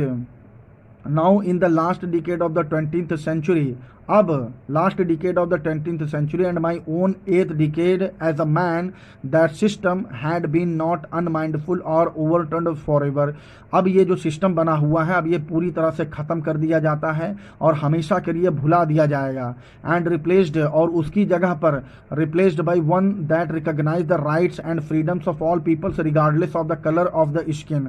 And replaced by one that recognised, और किसकी तरह से जाना जाएगा और इसकी जगह पर कौन स्थान लेगा? जो यह व्यवस्था है यह पूरी तरह से भुला दिया जाएगा, खत्म हो जाएगा और इसकी जगह and replaced by one that, और किसके द्वारा रिप्लेस किया जाएगा? That recognise the rights and freedoms of all people, जो एक ऐसी व्यवस्था आएगी जो सभी लोगों के आज़ादी के बारे में सभी आज़ादी के अधिकार रखेगा, regardless of the colour of their skin, उनके कलर और स्किन के भूल कर, regardless of the colour of their skin मतलब कि रिगार्डलेस का मतलब है कि दिलचस्पी ना रखने वाला, परवाह किए बिना, मतलब कि अब इस तरह का देश बनेगा या इस तरह की व्यवस्था आएगी जिसमें सभी तरह के लोगों की आज़ादी होगी और किसी भी कास्ट, कलर, क्रीड, स्किन के आधार पर किसी के राइट तय नहीं किए जाएंगे कि आप इस कलर के हैं तो आपके साथ ये भेदभाव होगा या आप इस कलर के हैं तो आपके साथ ये भेदभाव होगा। इस तरह की कोई भी चीज़ नहीं की जाएगी। अब इसके आगे पढ़ते हैं। That day had come about through the unimaginable sacrifices. That day had come about through the unimaginable sacrifices of thousands of people. यह जो दिन आज का आया है यह अकल्पनीय सैक्रिफाइसेस, यह अकल्पनीय बलिदानों के द्वारा आया है। थाउजेंड्स ऑफ पीपल, हजारों लोगों ने अपना बलिदान दिया है, तब इस तरह का लोकतांत्रिक दिन आया है। The day had come about through the imaginable sacrifices of thousands of many people whose suffering and courage can never be counted or repaid. और बहुत सारे लोगों के बलिदान के बाद यह दिन आया है और ये कैसे लोग हैं? ऐसे लोग हैं जिन्होंने बहुत सारी सफरिंग सही, बहुत सारा करेज दिखाया और बहुत सारी suffering whose suffering and courage can never be counted or repaid. उनके सफरिंग्स, उनकी यातनाएं जो उन्होंने झेली और जो उन्होंने साहस किया उसको काउंट नहीं किया जा सकता, उसको रीपेड फिर से लौटाया नहीं जा सकता, उसकी क्षतिपूर्ति नहीं की जा सकती। बहुत सारे लोगों ने जो अपने सेक्रीफाइसेस दिए, सफरिंग सहे, अपना करेज दिखाया, ऐसे लोगों के वजह से आज ऐसा दिन आया है। I felt that day as I have on so many other days. I felt that day as I have on so many other days. I felt that day, मैंने उस दिन महसूस किया और ऐसा मैं पहले भी महसूस कर चुका था। That I was simply the sum of all those African patriots who had gone before me. कि मैं उन सभी जो पुराने जो पैट्रियाट्स से, जो देशभक्त थे, जो पुराने अफ्रीकन पैट्रियाट्स से जो रेसिज्म के खिलाफ लड़ाई लड़ रहे थे, मैं उनका सम हूँ। मतलब कि इतने सारे लोगों की डेथ हुई है। That I was simply the sum of all those African patriots, मतलब कि मैं अकेले कुछ नहीं हूँ। पुराने लोगों ने इतनी लड़ाई लड़ी, उनका जो शक्ति थी, उनकी जो क्षमता थी, उनका जो करेज था, उन्होंने जो यातनाएं सही, उन सब का योग हूँ मैं। Who had gone before me, some of all those African patriots who had gone before me, जो पहले अपना सेक्रीफाइस कर चुके हैं, मैं उन सब का योग हूँ। I felt that day I have so many others. I felt that day as I have on so many other days that I was simply the sum of all those African patriots who had gone before me. That long and noble line indeed, ये जो long और Nobel line थी, मतलब लोगों की, जो लड़ाई लड़ने वाले लोगों की ये जो नोबल लाइन थी, यह अब समाप्त हो गई है, यह अब समाप्त हो गई है। And now begin again with me, और यह फिर से शुरुआत हो रही है और मुझसे शुरुआत हो रही है। I was pained that I was not able to thank them, मुझे बहुत दुख है, मैं बहुत कष्ट है, मुझे बहुत दुख है इस बात का। I was pained that I was not able to thank, मुझे बहुत दुख है इस बात का कि ये जो पहले लोग जो अपने बलिदान दे चुके हैं, मैं उनको थैंक नहीं कर पा रहा हूँ, उनको धन्यवाद नहीं दे पा रहा हूँ। I was not able to thank them and that they were not able to see what their sacrifices had wrought, और मैं उनको धन्यवाद नहीं दे पा रहा हूँ कि जो उन्होंने बलिदान दिए, जिसकी वजह से आज ये दिन आया है। I was pained that I was not able to thank them and that were not able to see, और वो सब अब देखने में अक्षम भी नहीं है क्योंकि वो अब इस दुनिया से जा चुके हैं, चले गए हैं। and they were not able to see, और वो देखने में सक्षम भी नहीं है कि देखें वो लोग कि कैसा उन लोग की मेहनत क्या रंग लाई है। what their sacrifices are wrought, कि उनके बलिदान ने क्या चीज़ गढ़ दिया है। आज क्या चीज़ गढ़ दिया है, मतलब एक डेमोक्रेटिक सरकार बन गई है, सभी लोगों को समान अधिकार मिल गया है। उनके सेक्रीफाइसेस का आज जो ये फल मिला है, यह वो देख नहीं सकते हैं और मैं उनको धन्यवाद भी नहीं कर पा रहा हूँ, इस वजह से मैं बहुत दुखी हूँ। I was pained that I was not able to thank them, मैं इस वजह से बहुत दुखी हूँ या बहुत कष्ट में हूँ कि मैं उनको धन्यवाद नहीं दे पा रहा हूँ कि जो उन्होंने बलिदान दिया, उनके बलिदान देने के फलस्वरूप आज का दिन ये जो आया है, ये उनके बलिदान देने के फलस्वरूप आया है। इसमें यही कहा गया है। The policy of apartheid created a deep and lasting wound in my country and my people. The policy of apartheid, रंग भेद, policy of apartheid का मतलब रंग भेद। The policy of apartheid created a deep and lasting wound. The policy of apartheid created a deep and lasting wound in my country and my people. ये जो रंग भेद की नीति थी, ये डीप एंड लास्टिंग वुड, बहुत गहरा और बहुत दिनों तक चलने वाला घाव दे दिया है मेरे देश के लोगों को, मेरे देश को और मेरे देश के लोगों को रंग भेद की नीति बहुत गहरा घाव दे दिया है। All of us will spend many years, हम will spend many years if not generation recovering from the profound hurt. Profound मतलब गहरा, गहन, गंभीर। ऑल ऑफ अस, हम सभी लोग, विल स्पेंड मेनी ईयर्स, बहुत सारे वर्ष बिताएंगे, इफ नॉट जनरेशन, यदि बहुत सारी पीढ़ियां ना बिताएं लेकिन बहुत सारे वर्ष तो बिताने पड़ेंगे। Recovering for the profound heart, recovering from that profound heart, इस तरह के गहरे घाव को भरने के लिए हमें कई सारे जनरेशन से पीढ़ियां साथ में ना बितानी पड़े, लेकिन कुछ साल तो इसको भुलाने के लिए बिताने ही पड़ेंगे। But the decades of oppression and brutality had another unintended effect, and that was that. अब ये लाइन बड़ी ही इंपॉर्टेंट है। But the decades of oppression and brutality and another intended effect, and that was that. But the decades of oppression, ये जो दशकों से, but the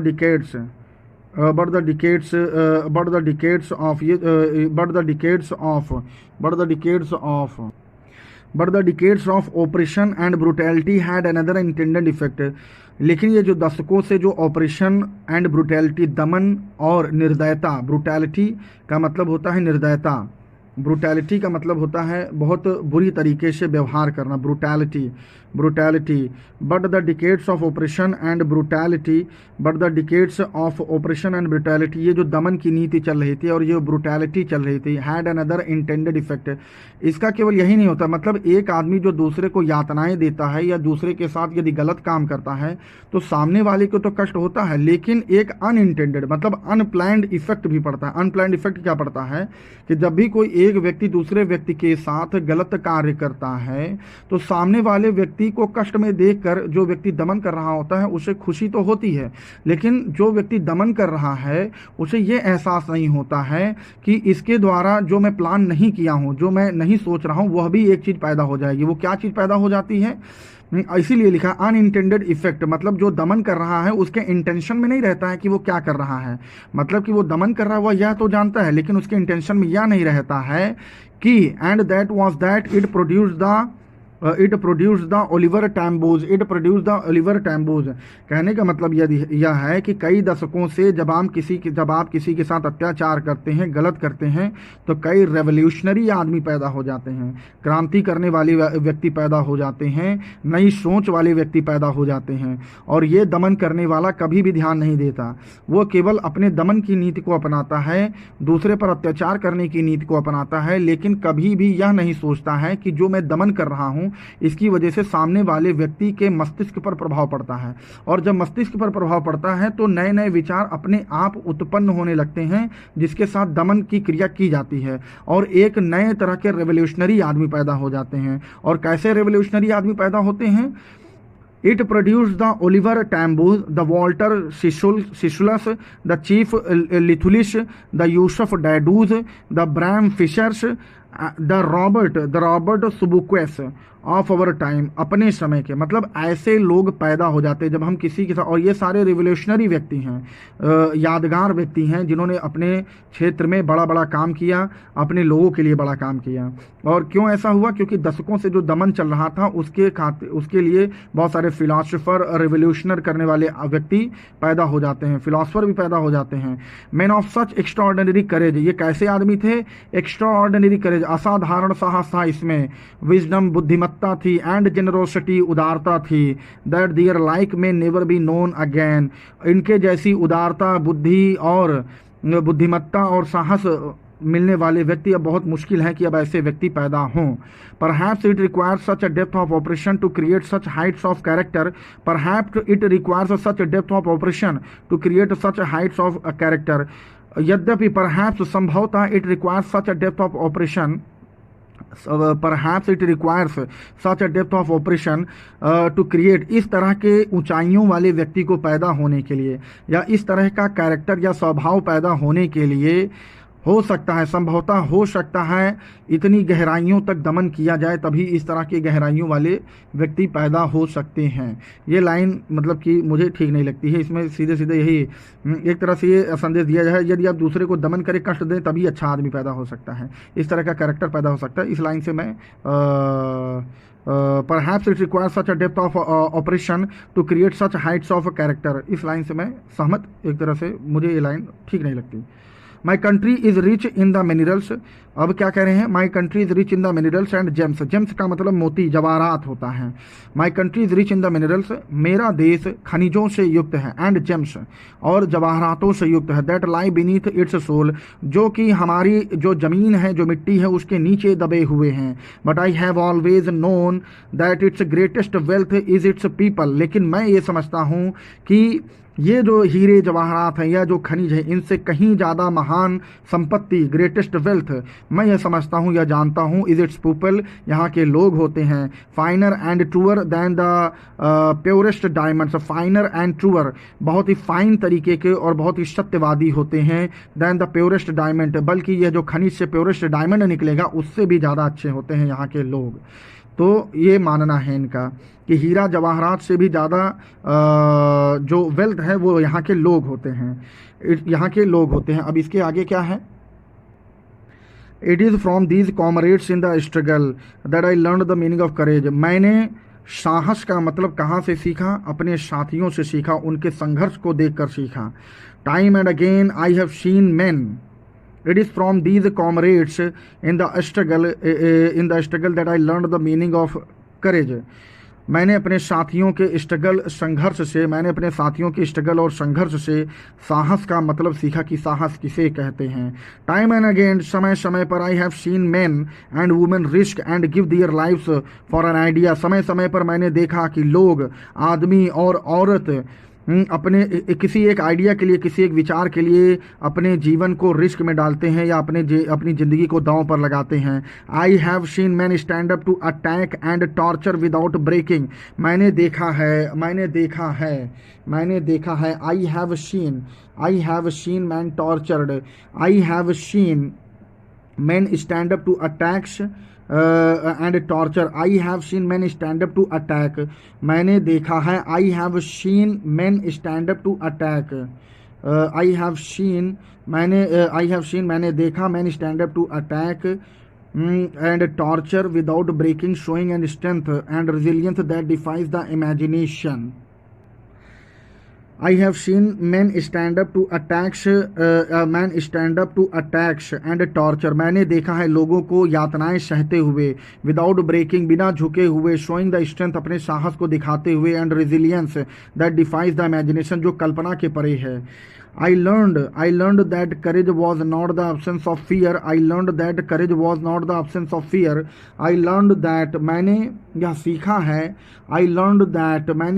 है, that courage was not the absence of fear. साहस उसे नहीं कहते हैं कि आपके अंदर से डर खत्म हो जाए, बट द ट्रायम्फ ओवर, बल्कि आप डर पर विजय प्राप्त कर लें, तब आप साहसी माने जाएंगे। The brave man is not who does not feel afraid, बहादुर आदमी वह व्यक्ति नहीं है जो डर को महसूस नहीं करता। The brave man is not who does not feel afraid, बहादुर आदमी वह नहीं है जो डर को महसूस नहीं करता।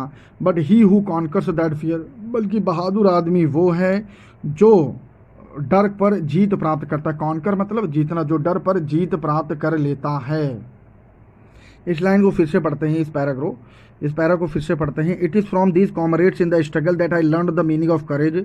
मैंने courage learn the meaning of courage, मैंने करेज का मतलब कहाँ से सीखा है? अपने साथियों से सीखा, उनके संघर्ष से सीखा है।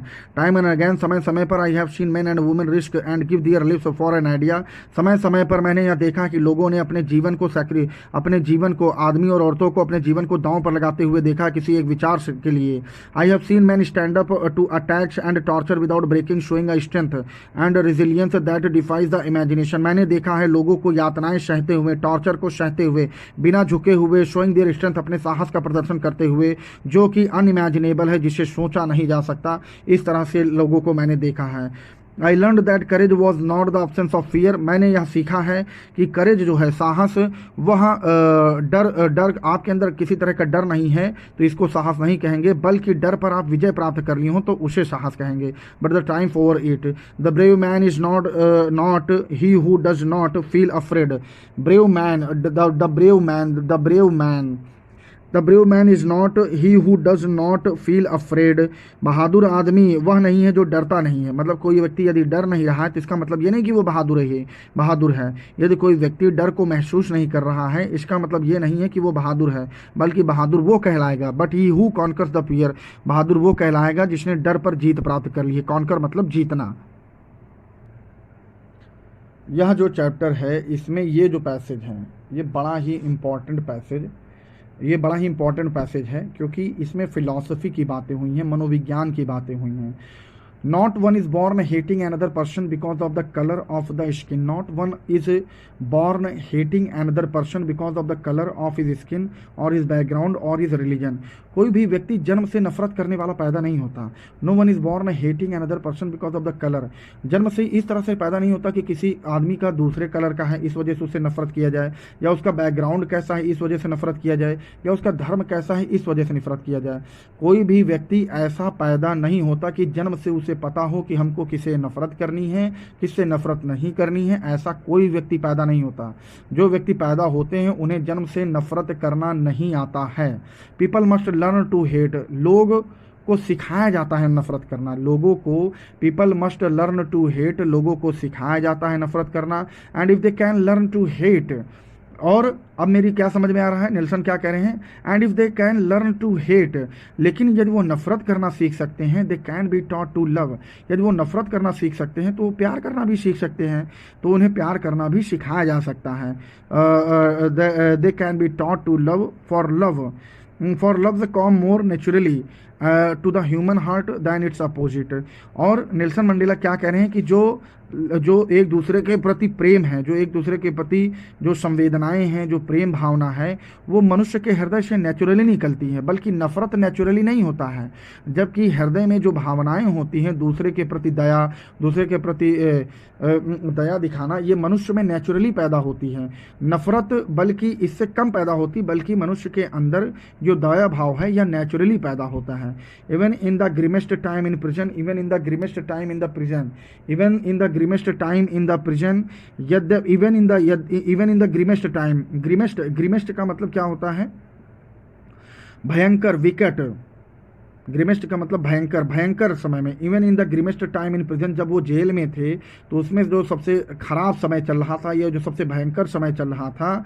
Even in the grimmest time in prison when my comrades and I were pushed to our limits, जब मेरे साथी और मुझे हमें बहुत ज़्यादा यातना, पुश टू अवर लिमिट का मतलब है कि बहुत अधिक यातनाएं देना, इतनी यातना देना कि आदमी की सहन करने की एक सीमा होती है, उस सीमा को भी यदि पुश कर दिया जाए तो इसी को कहते हैं पुश टू अवर लिमिट्स। तो इसी वजह से लिखा, even in the grimmest times in the prison when my comrades and I were pushed to our limits I would see a glimmer of humanity in one of the guards. तो जब उन्हें मान लीजिए जेल में है और उन्हें यातनाएं दी जा रही हैं, मान लीजिए कोई व्यक्ति 100 कोड़े खा सकता है। अब जैसे भगत सिंह की पिक्चर देखेंगे, एक भगत सिंह मूवी में जो नायक होता है, शायद बॉबी देओल की फिल्म है, तो उसमें भगत सिंह को ऐसा चित्रण किया गया है, अभिनय कर रहे हैं उसमें जो बॉबी देओल हैं, उनको दिखाया गया है एक बर्फ़ की सिल्ली पर लिटाए हुए, और उनके ऊपर कोड़े बरसाए जाते हैं और अंत में वो बेहोश हो जाते हैं।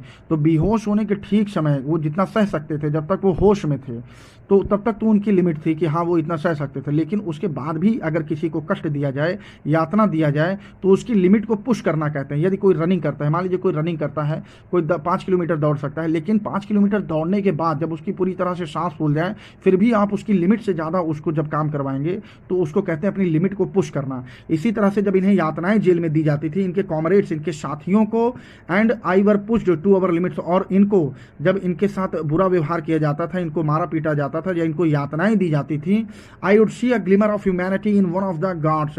तो वहाँ जो गार्ड खड़े होते थे, जो पुलिस वाले खड़े होते थे, जो गार्ड खड़े होते थे, उनकी आंखों में भी एक मानवता की चमक देखी गई। मानवता की चमक देखी गई मतलब उनके एक्सप्रेशन में ये नहीं देखा गया कि उनको बहुत अच्छा लग रहा है।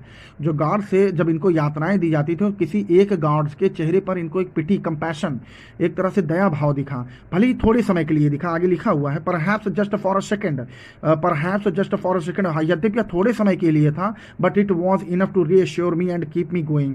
लेकिन यह मेरे लिए काफ़ी था यह समझने के लिए कि नहीं, व्यक्ति चाहे हमारे रेश का हो या हमसे हमारी रेश से अलग हो, लेकिन जो दया भाव है सभी में होती है। यही कारण है कि वाइट पीपल के लोग उनको जेल में बंद किए, उनके साथ मारा पीटी कर रहे थे, तो वाइट पीपल का ही गार्ड था और जो उनके ही साथ का था, लेकिन उसकी भी आंखों में एक तरह से उसके एक्सप्रेशन में इन्होंने देखा कि उसकी आंखों में ग्लिमर ऑफ ह्यूमैनिटी, एक मानवता की चमक दिखाई दी। मानवता की चमक दिखाई देने का मतलब क्या है, उसके चेहरे पर उनके प्रति एक दया भाव दिखा। और इतना देखने पर ही रीएश्योर का क्या मतलब है, आश्वस्त हो गए। जो नेल्सन मंडेला थे उन्हें बहुत बड़ा विश्वास हो गया कि नहीं, भली ही ये मुझे दुश्मन समझ के मुझे मार रहे हैं, लेकिन मुझे मारते हुए भी किसी एक गार्ड में एक दया भाव दिख रही है। इसका मतलब ये है कि दया भाव किसी के अंदर मरती नहीं है। Man's goodness is a flame, मानव की जो अच्छाई होती है, is a flame that can be hidden, एक ऐसी ज्योति होती है मानव के जो हृदय में, जो मानसिक सोच में एक जो अच्छाई होती है, वो एक ऐसी ज्योति होती है that can be hidden but never extinguish, जो थोड़ी समय के लिए छुप तो जाती है लेकिन बुझाई नहीं जा सकती। अब इस पैसेज में क्या दिखाया जा रहा है कि नेल्सन मंडेला जेल में बंद हैं या प्रिजन में हैं, उनको बहुत कष्ट दिया जा रहा है, तो अगल बगल के जो गार्ड खड़े हुए हैं उसमें से एक गार्ड की चेहरे पर वो देखते हैं या उसकी आंखों में देखते हैं कि उसके अंदर नेल्सन मंडेला के प्रति दया का भाव था। और नेल्सन मंडेला अभी तक ये समझते होंगे कि जो है हमारे साथ गलत हो रहा है, लेकिन उन्होंने जब इसे देखा तो वो बहुत आश्वस्त हो गए कि नहीं, हर व्यक्ति के अंदर अच्छाई है और इसको सही किया जा सकता है। इसी वजह से ये जो फिलॉसफी, इसमें एक तरह से मनोविज्ञान भी दिखाया गया है। ये पैसेज सबसे ज़्यादा इम्पॉर्टेंट मेरे अनुसार माना जाता है इस पूरे चैप्टर में, क्योंकि इसमें एक तरह से मनोविज्ञान की बातें दिखाई गई हैं। इन लाइफ जीवन में, in life every man has twin obligations, जीवन में प्रत्येक आदमी की दो जिम्मेदारियां होती हैं। ऑब्लिगेशन टू हिज फैमिली, अपने फैमिली के प्रति, टू हिज पेरेंट्स, अपने माता पिता के प्रति, टू हिज वाइफ, अपनी पत्नी के प्रति, एंड चिल्ड्रन, अपने बच्चों के प्रति। And he has an obligation to his people, his community, his country, and he has an obligation, और वह एक और ऑब्लिगेशन, कर्तव्य, हर किसी का कर्तव्य होता है और वह एक और कर्तव्य रखता है, टू दिस पीपल, अपने लोगों के प्रति, हिज कम्युनिटी, अपने समुदाय के प्रति, हिज कंट्री, अपने कंट्री के प्रति। In a civil and humane society, each man is able to fulfill those obligations. In a civil and एक नागरिक, in a civil मतलब सभ्य, एंड ह्यूमन सोसाइटी एक सिविल और दयालु सोसाइटी में, एक सभ्य और सही सोसाइटी में, दयालु सोसाइटी में, each man is able to fulfil those obligations, सभी व्यक्तियों को ये सारे कर्तव्यों को पूरा करने का हक होता है, योग्य होते हैं। According to his own inclination and abilities, according to हर व्यक्तियों की जो काबिलियत होती है उसके अनुसार हर व्यक्ति अपनी इन ऑब्लिगेशंस, अपने कर्तव्यों को पूरा करता है। But in a country like South Africa, लेकिन साउथ अफ्रीका जैसे देश में, इट वाज ऑलमोस्ट इम्पॉसिबल, ये एकदम असंभव है, for a man of my birth and colour, ऐसे आदमी के लिए जो मेरी तरह जन्म लिया हो और मेरी तरह का उसका कलर हो, both of those obligations lives as human beings, फिर से पढ़ते हैं, but in a country like South Africa it was almost impossible for a man of my birth and colour to fulfil both those obligations. लेकिन South Africa जैसे देश में जहां मेरे जैसे कलर के लोगों का जन्म हुआ हो, ऐसे देश में हम इस तरह के ऑब्लिगेशंस को पूरा नहीं कर सकते, हम इस तरह के ऑब्लिगेशंस को पूरा नहीं कर सकते। But in a country like South Africa it was almost impossible, लेकिन साउथ अफ्रीका जैसे देश में इट वाज ऑलमोस्ट इम्पॉसिबल, ये लगभग इम्पॉसिबल है, लगभग असंभव है for a man of my birth and colour, मेरे जैसे आदमी के लिए जो मेरे जैसे कलर का पैदा हुआ है, to fulfil both those obligation, इन दोनों कर्तव्यों को पूरा नहीं कर सकता क्योंकि अश्वेत लोगों को इतने अधिकार नहीं थे। In South Africa a man of colour who attempted, in South Africa a man of colour who attempted, in South Africa में a man of colour who attempted to, in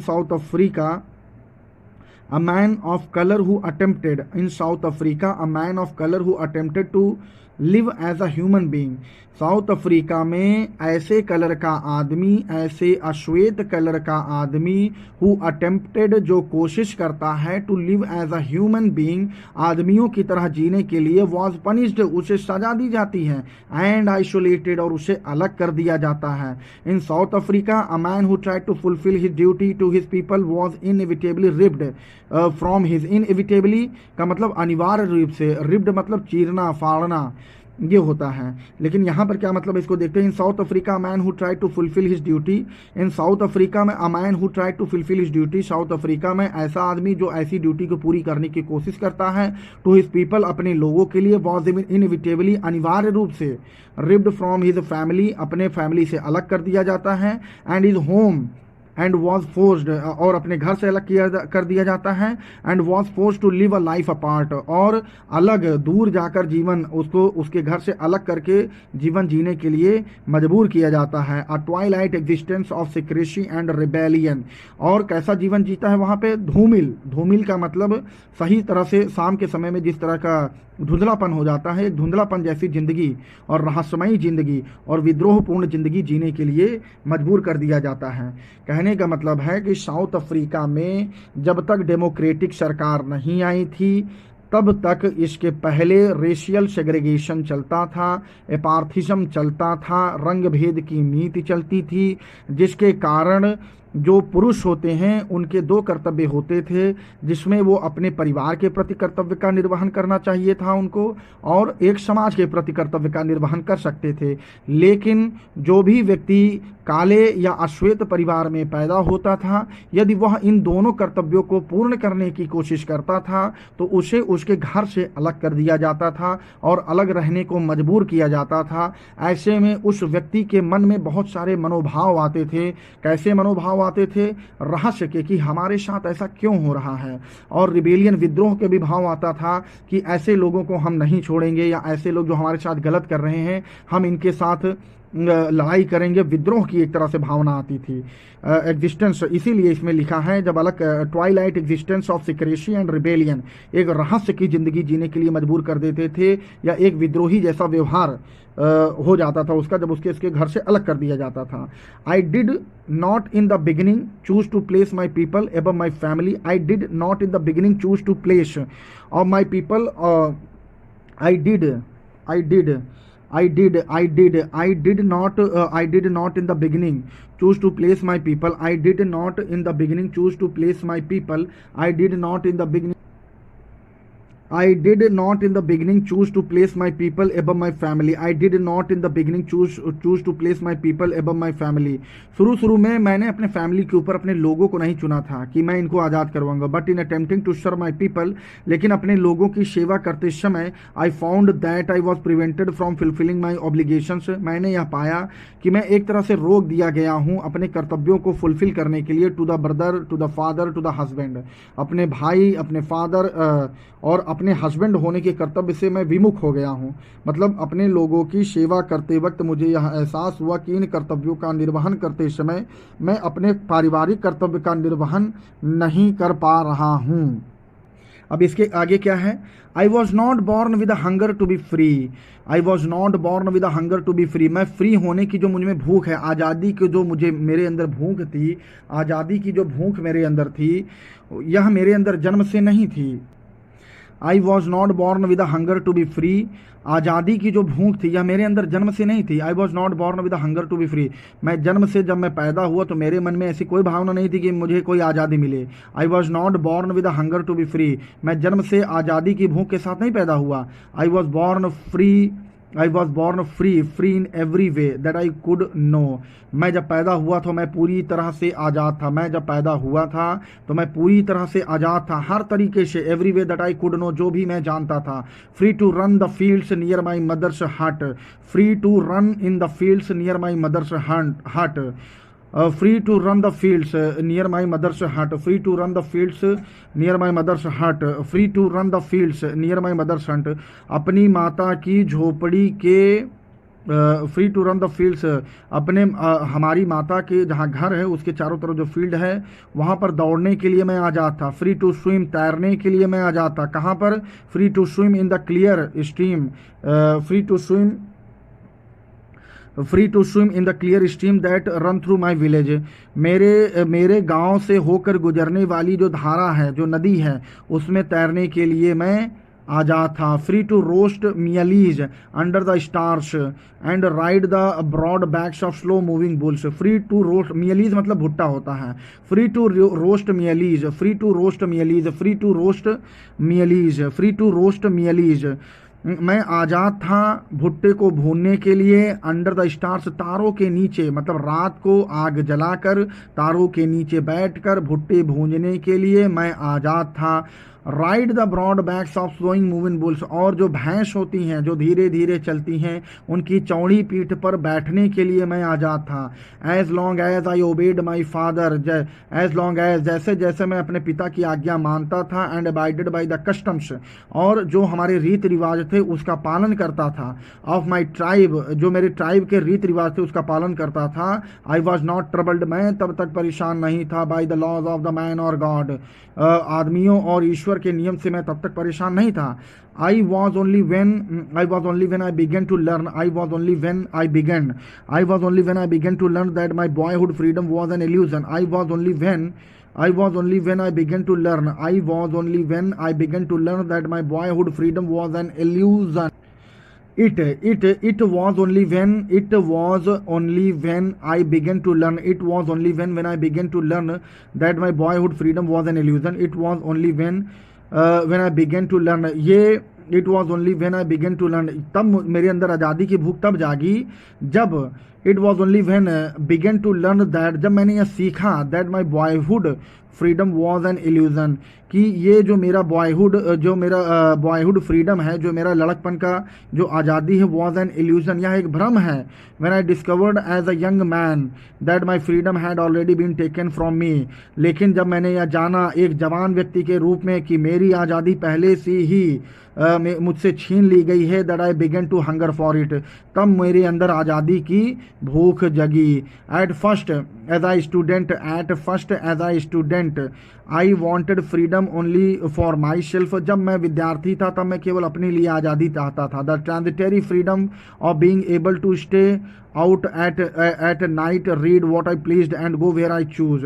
At first as a student I wanted freedom only for myself, बहुत पहले जब मैं विद्यार्थी तो मैं यह चाहता था अपनी आज़ादी के लिए, that transitory freedom of being able to stay out, transitory freedom एक छद्म या एक तरह से एक छद्म आज़ादी, of being able to stay out at night, रात को बाहर निकलने के लिए, कुछ भी पढ़ने के लिए, what I pleased and go where I choose, जो भी चीज़ मुझे अच्छा लगे और जहाँ भी मैं जाना चाहूँ, इन सब की आज़ादी।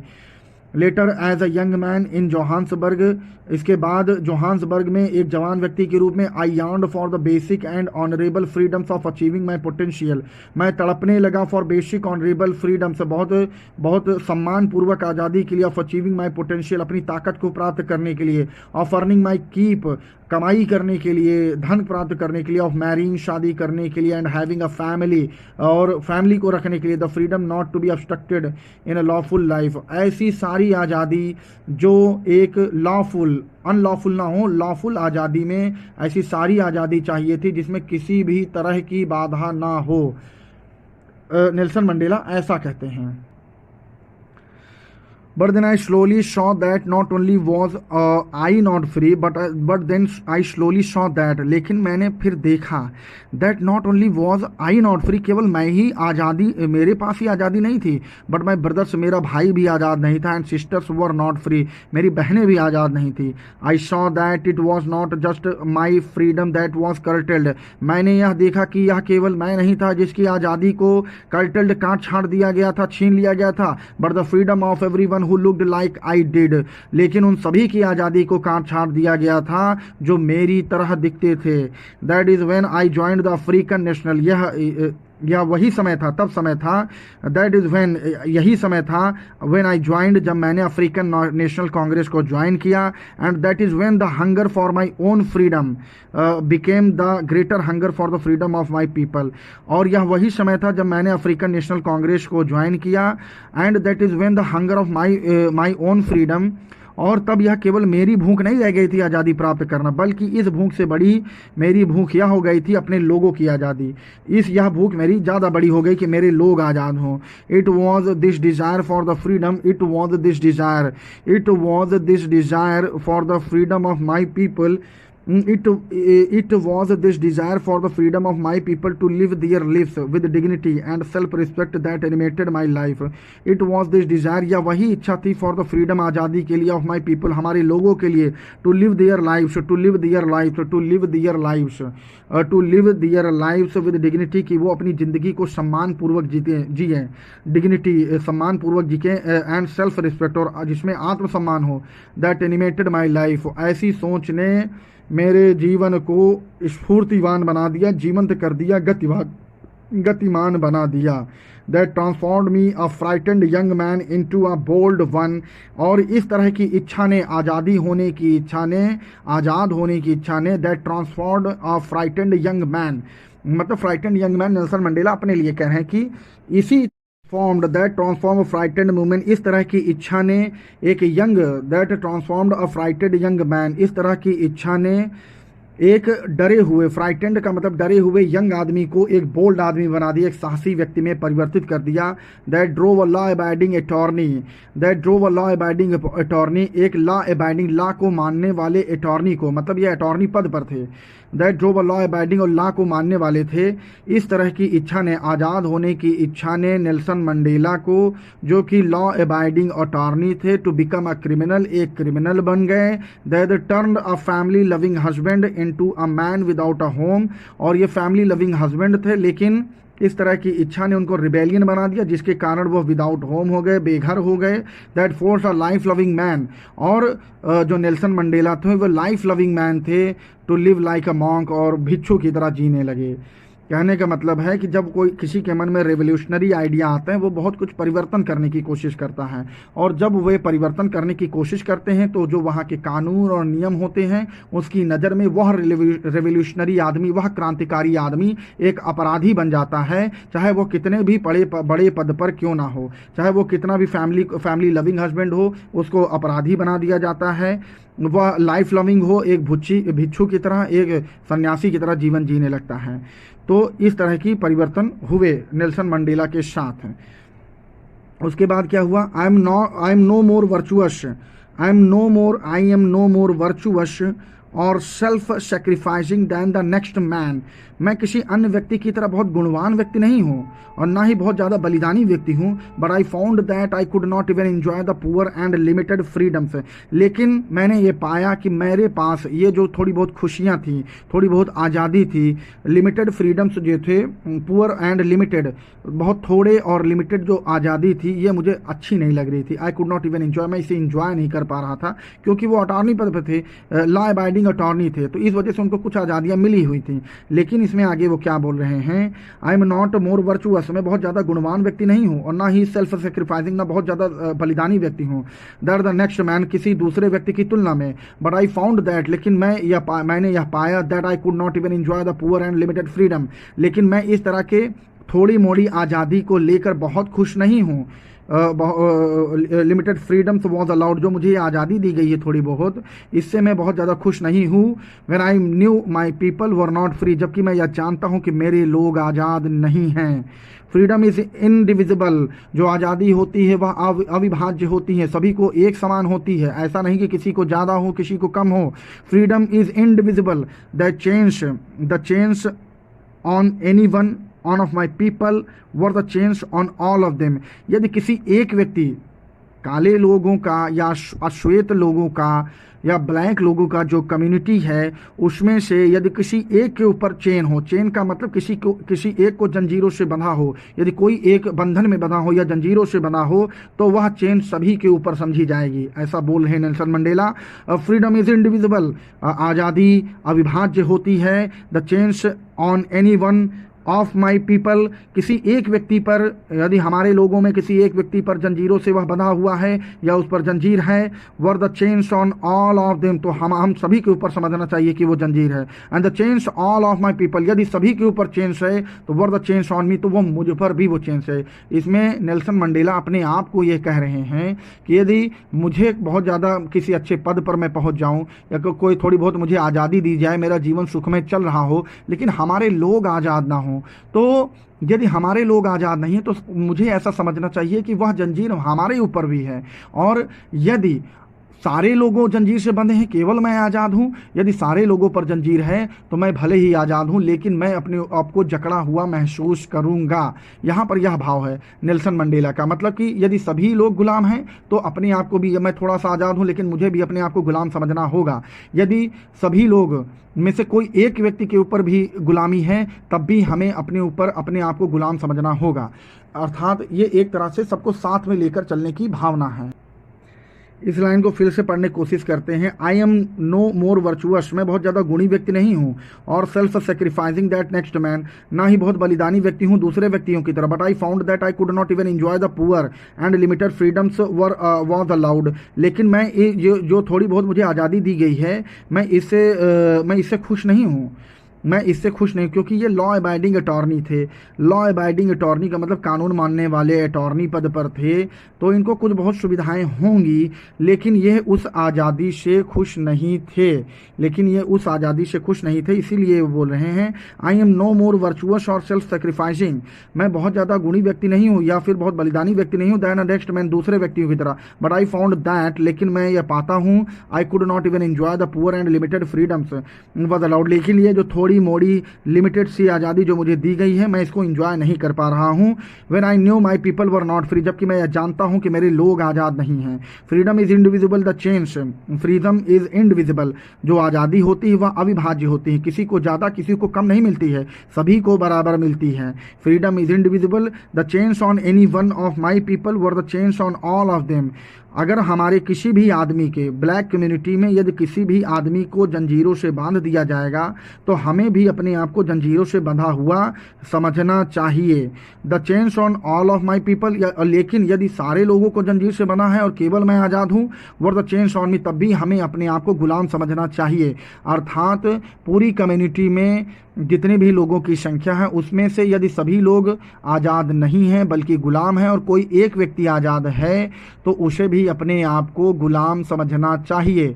और यदि सभी व्यक्ति आज़ाद हैं और उसमें से किसी एक व्यक्ति को गुलामी से जकड़ा गया है, तब भी व्यक्तियों को अपने आप को गुलाम ही समझना चाहिए।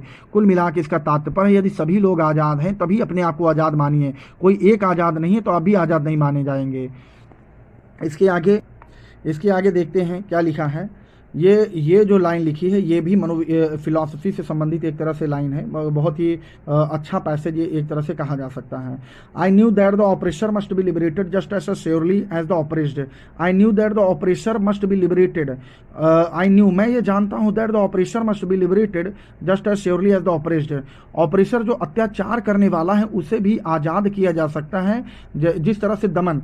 देखिए अब इसमें दो तरह की बातें लिखी हुई हैं, जैसे जिसके साथ गलत होता है, यदि किसी को गुलाम बना लिया जाए, रस्सी से, जंजीरों से जकड़ दिया जाए, तो वो तो गुलाम हो गया, वो दिख रहा है। लेकिन जो अत्याचार, जिसने उसको बांधा है, जंजीरों में जकड़ रखा है, गुलाम बना रखा है, वह भी आज़ाद नहीं माना गया है। इसमें यही बोला जा रहा है, I knew that the oppressor must be liberated just as surely as the oppressed. मैं ये जानता हूँ कि अत्याचार करने वाला, दमन करने वाला भी आज़ाद किया जा सकता है, उसी तरह जिस तरह वास्तविकता में जिसके साथ गलत हो रहा है उसको आज़ाद किया जा सकता है, उसी तरह दमन करने वाले को भी आज़ाद किया जा सकता है। A man who takes away another man's freedom is a prisoner of hatred। ऐसा आदमी जो दूसरे व्यक्तियों की आज़ादी को छीनता है या उन पर दमन करता है। A man who takes away another man's freedom, a man who takes away, एक ऐसा आदमी जो दूसरे मनुष्यों की आज़ादी को छीनता है, दूसरे व्यक्तियों की आज़ादी को छीनता है, is a prisoner of hatred। वह भी घृणा का शिकार है, घृणा का प्रिजनर है, कैदी है। He is locked behind the bars, he is locked behind the bars of prejudice and narrow mindness. और वो बिहाइंड द बार्स का मतलब होता है, जो जेल की रॉड होती है उसको बिहाइंड द बार कहा जाता है। जेल की रॉडों के पीछे अगर किसी को खड़ा कर दिया जाए तो हम कहेंगे वह व्यक्ति बिहाइंड द बार्स खड़ा है। तो यहाँ पर बिहाइंड द बार्स, यहाँ पर बार्स कौन सी हैं? प्रीजुडाइस। प्रीजुडाइस मतलब पक्षपात, नैरो माइंडनेस का मतलब संकीर्णता, दिमाग की संकीर्णता, छोटी सोच। तो यहाँ पर इस लाइन का मतलब है, a man who takes away another man's freedom is a prisoner of hatred. एक आदमी जो दूसरे व्यक्ति की आज़ादी को छीनता है वह हेट्रेड, नफरत का कैदी होता है।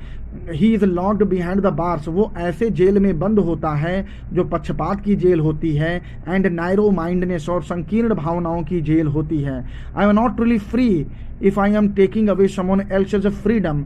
हम वास्तव में आज़ाद नहीं हैं यदि हम दूसरे की आज़ादी को छीनते हैं। Just as surely as I am not free when my freedom is taken from me, just as surely as I am not free when my freedom is taken from me।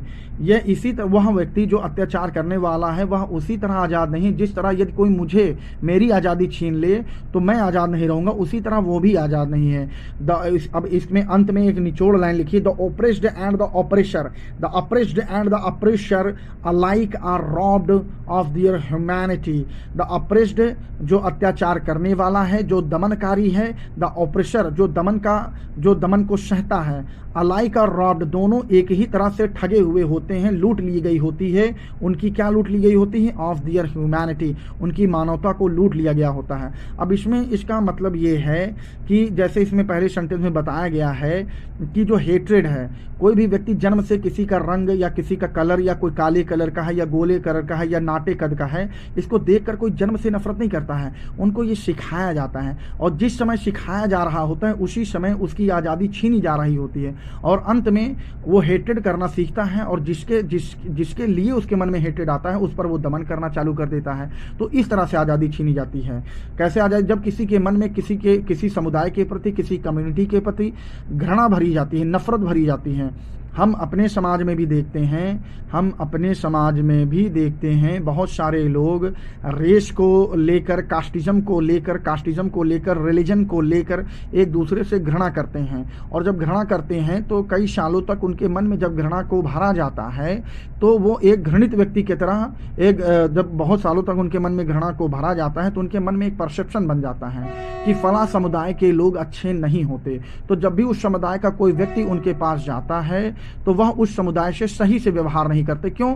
क्योंकि उनके मन में पहले से ही कुछ बातें बनी होती हैं, पहले से कुछ धारणाएं बनी होती हैं, जिसको वो मन में रखकर उस व्यक्ति के साथ व्यवहार करते हैं। और जब ऐसे व्यक्ति, नफरत से भरे व्यक्ति को ताकत मिलती है तो वो दमनकारी स्थिति में परिवर्तित हो जाता है, तो वो दमन की स्थिति में परिवर्तित हो जाता है। और जब सामने वाले व्यक्ति जिससे वो हेट्रेड करता होता है, जब वो उसे असहाय पाता है, अकेला पाता है, तो वह उसके साथ दमन की क्रिया को अपनाने की कोशिश करता है। इसका मतलब है जो ऑपरेशर है, ऑपरेस्ड तो जिसका दमन हुआ है, ऑपरेशर जो दमन करने वाला है। ऑपरेस्ड एंड द ऑपरेशर, ऑपरेशर मतलब दमन करने वाला, ऑपरेस्ड जिसका दमन हुआ है। तो जो ऑपरेशर है उसकी आज़ादी कब छीनी जाती है? जब उसके मन में घृणा भरा जा रहा होता है। किसके द्वारा भरा जाता है? उसकी कम्युनिटी के द्वारा भरा जाता है, उनके परिवार के लोगों के द्वारा भरा जाता है।